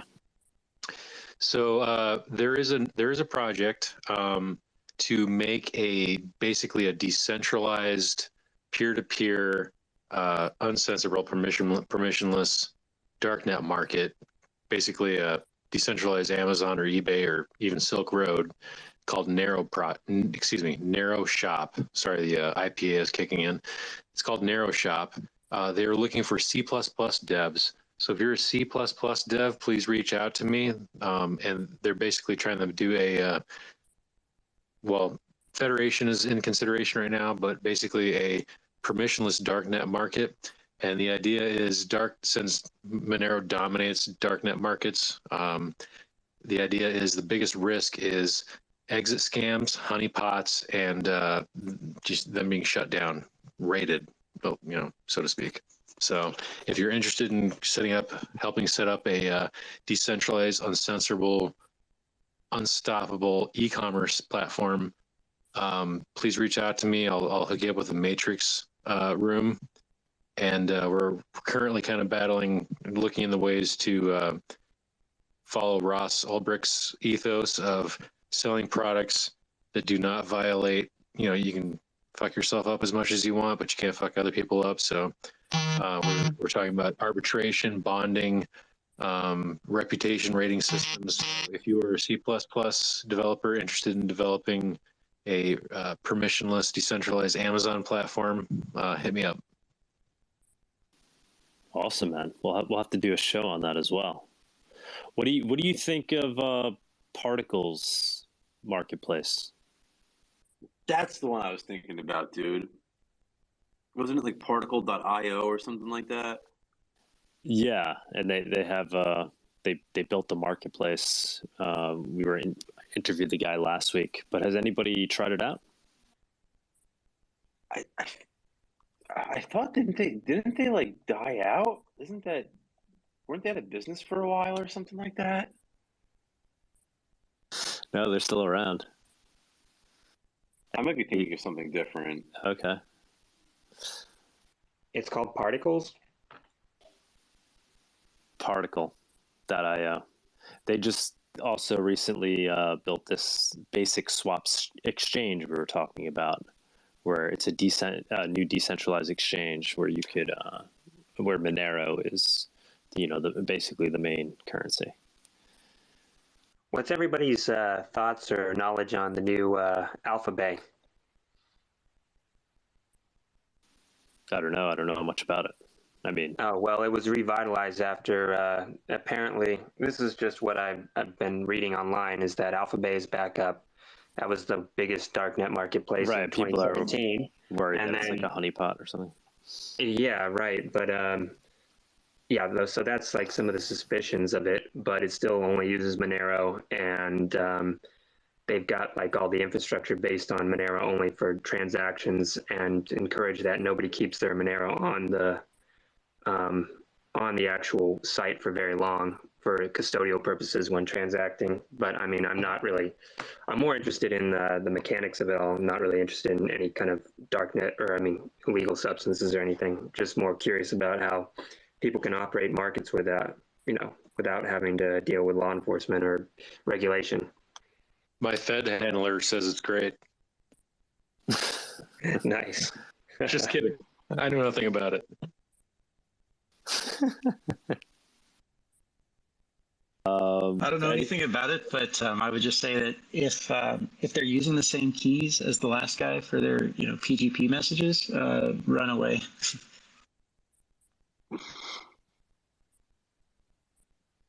There you go. Anybody else want to throw in a final comment? Oh wait, I have King is requesting here. First time talking. Anyway, what I wanted to say was, I think that somebody needs to create a marketplace on the clear web where you can use your cryptocurrencies to buy things that you can buy on Amazon. It doesn't have to be illegal. And basically, the dark web is always going to be used to buy and sell things that we really don't, want to be able to buy on Amazon. So, I mean, y'all can talk about that. That's my opinion. I would love to buy all of those things on Amazon. Hey, so That's a really good idea. Yeah, like how I even found out about all this is buying weed seeds like 12 years ago, and I spent like $40, and that was like 40 Bitcoins. And then, oh shit, it turned into I could have had $2 million, because I wanted to grow some weed, whatever. But nice talking to you guys. I'm gonna go ahead and get off the mic. Dude, I've been there. I'm from that world where you buy an ounce of weed in 2012 and like in 2020 you want to like shoot yourself in the face. I live there, so I know your pain. There was some tool for Bitcoin Cash, and of course, like when I need to know it, my mind draws a blank. But there was some tool where it allowed us to spend directly on Amazon. You can actually get a cheaper price sometimes because Purse.io. Yes, Purse. That's exactly what it was. I think it's what you're like, confusing Particle with. Yeah. No, I was thinking about it. Particle is the exchange. Joel Valenzuela from Dash was telling me about that bill pay thing. And I was trying to think of the name of it, but Particle is something different. It's not what I was thinking about. BitRefill pays bills supposedly. I don't know if it supports Monero. That wasn't the one I was thinking about though. I wasn't aware that they had that bill pay option. Another way you could pay bills with crypto, by the way, is at Walmart. But they have that Walmart Pay or whatever it is. So I guess like you could use BitRefill to get yourself a Walmart card and pay your bills that way. Because I guess like Walmart sort of works as like a bank for those who don't have a bank, kind of. If you want to send me Monero, I'll pay your bills. Yeah, right. Walmart's the billing division of Ethereum. Banking the unbanked. It's Walmart. Yeah. Whoever thought Sam Walton would save us? Hey, one more thing that I don't really know who it is, but there is like a way that you can use, like there's like a map where you can like find people in your own city and town that will buy Monero from you. And I don't know if you guys know who that is. I don't know who it is. Local Monero and local Bitcoin. See, there we go. See, and I will say, in terms of like your point before, selling regular product. I mean, we have gratuitous. We sell coffee, and we're slowly trying to add. Basically, I'm trying to add everyday products that I personally use. So, I'm adding eggs. I'm teaming up with a guy that's gonna send out eggs for delivery. I want to try to add meat, things like that. Products direct from farms, things that we all buy on an everyday basis. Why not start, using Monero for those things? Paying direct. If I was a dev, I would create a website, and the very first thing that I would sell is digital gift cards. You don't even have, you just got to have somebody where you're going to buy the gift card and then you sell the gift card. It's like, programming shit that I don't know. But that's something that seems to me so simple that can turn into like from selling books. Everybody knows who is selling books, right? Jeff Bezos. All that motherfucker did was sell books. And now, boom, look where he's at. Somebody can start out by selling gift cards on the clear web, not giving a fuck, somewhere in New Zealand, set this shit up, and they will blow up. I don't think that's gonna happen. I mean, gift cards. There's coin cards. You could use Monero to buy gift cards anonymously. What about a Visa card? Cake has gift cards built into it where you could buy gift cards anonymously. Yeah, so I think you're thinking of, man, is Cake Wallet has, Doug mentioned it earlier, if you're at Lowe's or Cold Stone, there's like 150,000 merchants in the U.S., if you get charged $17 for dinner, or buying a little part to fix your faucet, you're standing in line, you just type in the amount, and then Lowe's scans your phone, or Cold Stone Creamery or Chili's or whatever scans your phone, and the gift card is for the exact amount for the bill, and it just instantly converts Monero into a gift card on the spot, just basically as fast as Apple Pay. And I think you even get like 2% back, or 1 or 2% back, for whatever reason. But Cake Wallet. Is there an expectation that if something like what he described was actually able to start getting off the ground, there would be serious institutional pushback, obviously called regulation or whatever you'd like? And what does that look like? Yeah, I mean, I think we're starting to see it now. We just had Elizabeth Warren announce that she's trying to pass a bill that would basically ban privacy coins effectively.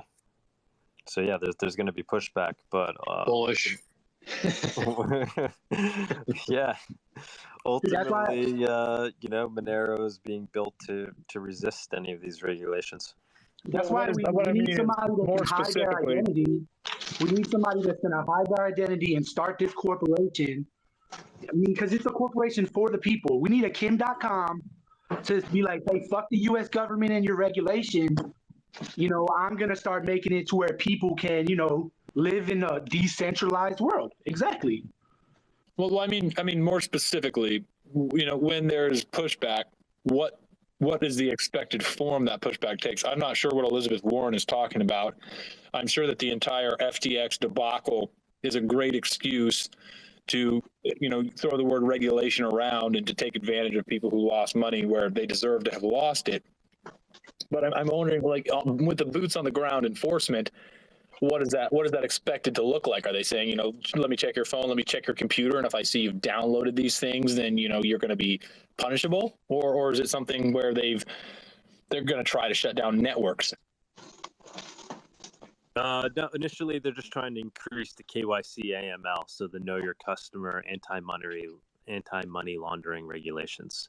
So basically forcing exchanges to more strictly collect people's identity, and then to get the identity of people that when they're sending their crypto off the exchange, and then to try to implement it into wallets. So something like even like a Cake Wallet, right? Trying to mandate that they would have to have the identities of their users. That's the approach that they're trying.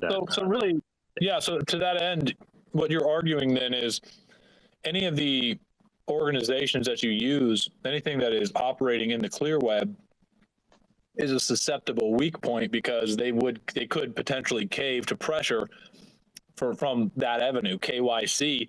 And once they've made a business model off of their service they provide, they're incentivized to turn over their information, to start requiring KYC, and you're left in the lurch because you've become dependent on a fundamentally decentralized system. Compliance coin's going to compliance. Can I address this whole fear about regulatory agencies and how much power the federal government actually has? Yeah, go for it, man. So back when FDR had his price controls and all his bullshit, as soon as they lifted the price controls on the beef industry, beef overnight, the price dropped, and people had the price drop basically because the slaughterhouses weren't complying. They were just selling it out the back door. So they had these price controls, put a price cap on it. The slaughterhouses were selling it. The ranchers were selling it for whatever the mandated price was. But there was this gigantic black gray market for beef. So as soon as that price control went away, overnight, all of a sudden the slaughterhouses were full of beef, and all the ranchers were selling all these heads of cattle that were supposedly not on the books. So the WF is trying to outlaw beef and saving money and all this other shit. It's not just heroin and fentanyl and CP and all that shit. Just living your life and being, and having some sort of fulfillment is becoming more and more restricted and illegal. So if you want to think about the federal government and how powerful they actually are, they're fucking terrifying to the individual. But if you think about it, they absolutely are impotent and powerless against market forces. And we've got, at least in this country, federalism. So think about weed dispensaries and marijuana. That's a, what is it, Schedule 1 drug. It's federally legal. Half the states have nullified the federal government, and the DEA only has 5,000 agents. The dirty little secret is the federal government needs local cooperation to enforce their communist rule. So if the local populations can't play whack-a-mole fast enough with dispensaries, well, guess what happens? The dispensaries open up, they accept cash only. The banks can try to fuck with them as much as they want, but the fact is half the states have told the feds to go fuck themselves. So yeah, they've been messing with the banks and cash and accounts and stuff and making it so that they're recreational versus medical, and you have to jump through all these hoops and the feds can close down your bank account, whatever. But just think about how fast they're trying to ratchet things up. If they're trying to make beef illegal, if they're trying to make saving money illegal, and they're trying to reset the global economy because they backed us into this corner by fucking us with 100 years of Federal Reserve notes, well, they're in a little bit of a time crunch. They're moving extremely aggressively. We can all see it. The medical system is fuck. Insurance. We're starting to get insulin off the black market. We're starting to import generic drugs from India because in this country they cost a shitload of money because all the drugs are gamed and it's not a free market. Well, first of all, patents aren't a free market anyway. So then there's the third world emerging economies. There's all these cash accepting businesses. They've got 5,000 DEA agents. They couldn't keep weed illegal. They look scary to the individual. They're terrifying, but they are fucked. They're absolutely fucking fucked. I mean, there's it's no nice reason to to be say scared. that. It's nice to say that, but there's a real cost that is paid by individuals who are unfortunate enough to be the ones that are being made an example of when they do try enforcement. And it's not a far-fetched fear for an individual or any group of individuals when we can have a constitution that's explicit in what is and is not permitted, and watch the federal government and the Supreme Court, the executive. Go ahead. Fuck the Supreme Court, brother. We're talking about recreational drugs. Recreational drugs, drug users and people who are just like, fuck it, I'm going to start a business on the corner shop here and sell weed. We're talking about recreational drugs, and all these people, the marketplace for recreational drugs told the feds to go fuck themselves, and they succeeded. Half the states are now nullifying federal law. The feds are powerless. They're big and scary. That's how government power works. It's all mind game. That's why they raise you up from a tiny little tax kitten from 4 years old to 18 years old, brainwashing you for 15,000 hours. They're powerless. It's all fucking mind games, and it doesn't matter. So, It's good enough. It's good to say that and to try to make a point that their power is very small compared to the power of individuals and groups, and that they absolutely require our compliance for power. At some level, that requires compliance. But to act like they're completely toothless that's just foolishness. I'm not saying they're toothless. I'm saying we don't even have to consciously resist them. Every time, the more they squeeze their fists, the more the grains of sand will fall through their fingers, because we don't have to consciously resist them. The more they squeeze, the more demand there will be for black market medium of exchange. In prison, they use cigarettes, and the warden can't shut it down. He has to negotiate with the gangs. In Russia, they use vodka in the forest for black markets to sell blue jeans and fucking beets. Now, hold on. That's not necessarily correct. He's talking about the warden not being able to shut it down. The warden can shut it down. He chooses not to shut it down. So he's got an incentive one way or the other, but it isn't because he can't. Because he can. And if you're in prison and you think, hey, the warden can't shut this down, you're wrong. You're in a cage. You absolutely can't have that shit shut down. It is known that it's taking place and is allowed to take place. There are entities that are fully aware that it's taking place. That's part of the game theory, man. So if you can corrupt the officials, that's how you channel things in, just like agorism.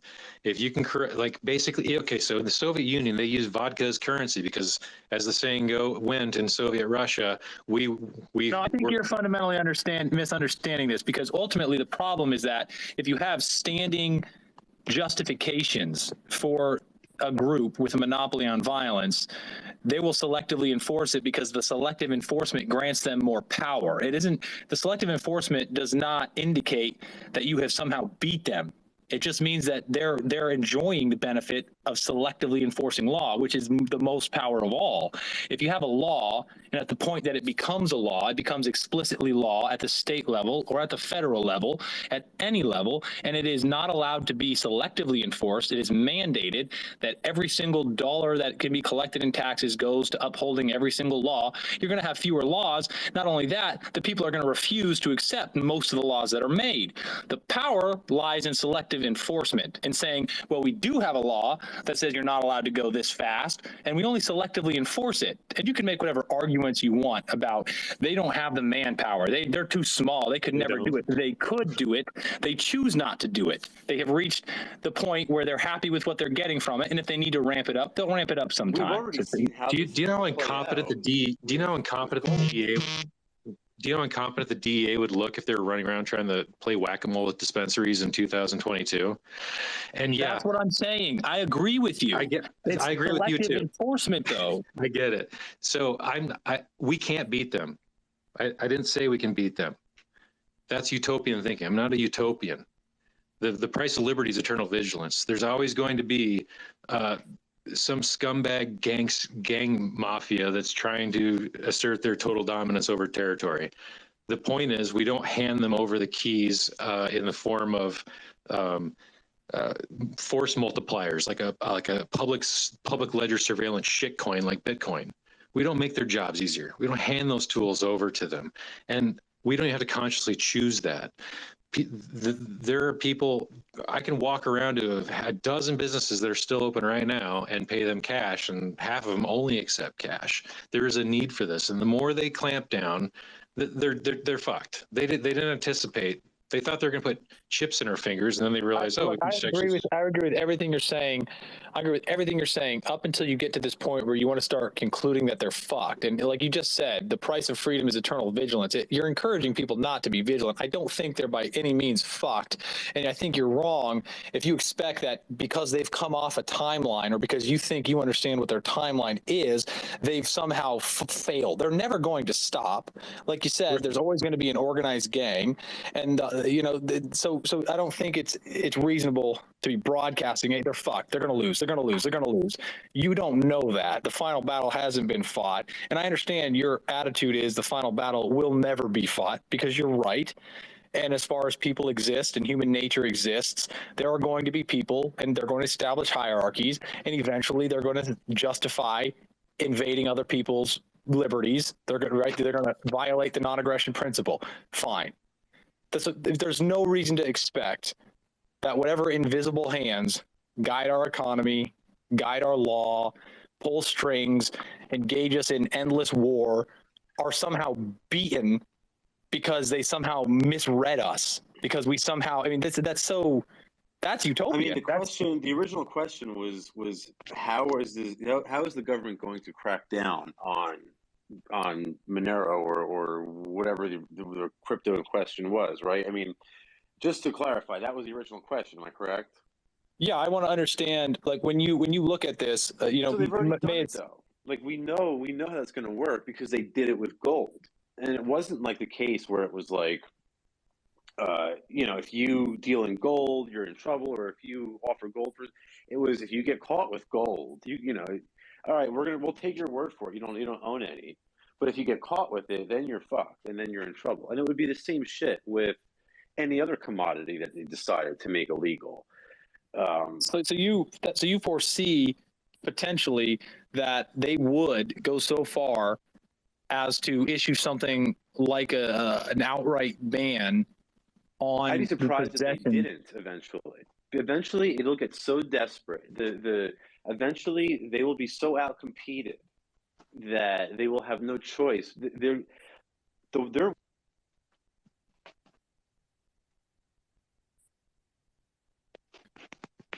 Did I lose you? The end for them. Yeah, it cut off for me too. Yeah, you guys there? There you are. Yeah, go ahead. Me. I'm gonna get running after this, but we're gonna close this out. We'll let you finish your last thoughts, Sal, and close it out, and we'll end it there. Tribunal, thanks for jumping in, man. I appreciate your enthusiasm. Would like to talk to you more. I want to see, learn more from how you see things are going to end up. Yeah, likewise. I appreciate the opportunity to speak to you guys. Final point, though, that's how we got here. That's how we got to this conversation, was by them making a gold illegal. That's how we got to the cryptocurrency world. That's how we got to this discussion. So the market will always innovate, and the market will always find a way around their bullshit laws. So if they make everything illegal, guess what? We're going to find a way out of that shit too. So, at the end of the day, if they're fighting a losing battle, it's not that it's going to be easy, or it's going to be quick, or it's going to be bloodless. But at the end of the day, I think we do win. Maybe that is overly optimistic. Maybe that is too much of a white pill, but I really do believe at the end of the day, and if anybody out there is more interested in this, I really encourage you to check out the New Libertarian Manifesto by Sam Konkin, or check out my book, Anti-Politics, too. It's basically the same shit. And a real quick point on how they confiscated the gold. They actually didn't confiscate all the gold. They used choke points at banks. They seized gold that was in custody, basically third-party custody, not your keys, not your coin. And then people who had gold, there were certain coins that before a certain time period, I forget the details, you were fine. After a certain time period, the government would confiscate it. Basically, people just sat on their gold. And if it was in the bank, they confiscated it. That's my point, is that they have to have these choke points. They don't have the manpower. They simply cannot have the manpower, especially when you're attacking the very root of the problem, which is their financing scheme to finance everything with inflation. We used to have sound money. Now we don't. They can finance themselves endlessly. Well, now we have a back door, and they're fucked. They can't finance themselves endlessly because we have a non-inflationary monetary commodity. Yeah, I don't think it's utopian to believe that we're going to win, because truth and justice are going to win. They're always going to win. You can see my name is Tribunal. I'm really concerned with, when we win, let's make sure that we keep track of who our opponents are, so we can ensure that they're held accountable. I got a list for you. Forest North camp I was talking about earlier with Doug. Guys, this was an epic combo. I gotta go eat. This is amazing. Sal, thanks for hanging in there with us this entire time. Greatly Thank you appreciate guys. Thanks for having me. And dude, man, can we seriously get you down to Mexico City? What do you Dude, think? I would love to. Shoot me some details, and I'll be there, man. I'm always down for shit like that. Amazing. Oh, yeah. Okay. Awesome. Yeah, anybody that's just listening in, Monerotopia.com. We're doing a Monero conference down there. It's going to be Monero and much more. A lot of focus on privacy tech. All right, guys. Have a good one. We're out. Thank you, everybody. Thank you, everybody, for participating. Bawdy, thank you so much, man. Amazing as always. Ciao, guys. Take care, guys. Thank you. Thank you for joining us on this week's episode. We release new episodes every week. You can find and subscribe to our show on YouTube, Odyssey, iTunes, Spotify, Stitcher, or wherever you listen to podcasts. Go to monerotalk.live to subscribe for a full list of places where you can watch and listen. If you want to interact with us, guests, or other podcast listeners, you can follow us on Twitter. And please leave us a review on iTunes. It helps people find the show, and we are always happy to read them. So thanks so much, and we look forward to being back next week.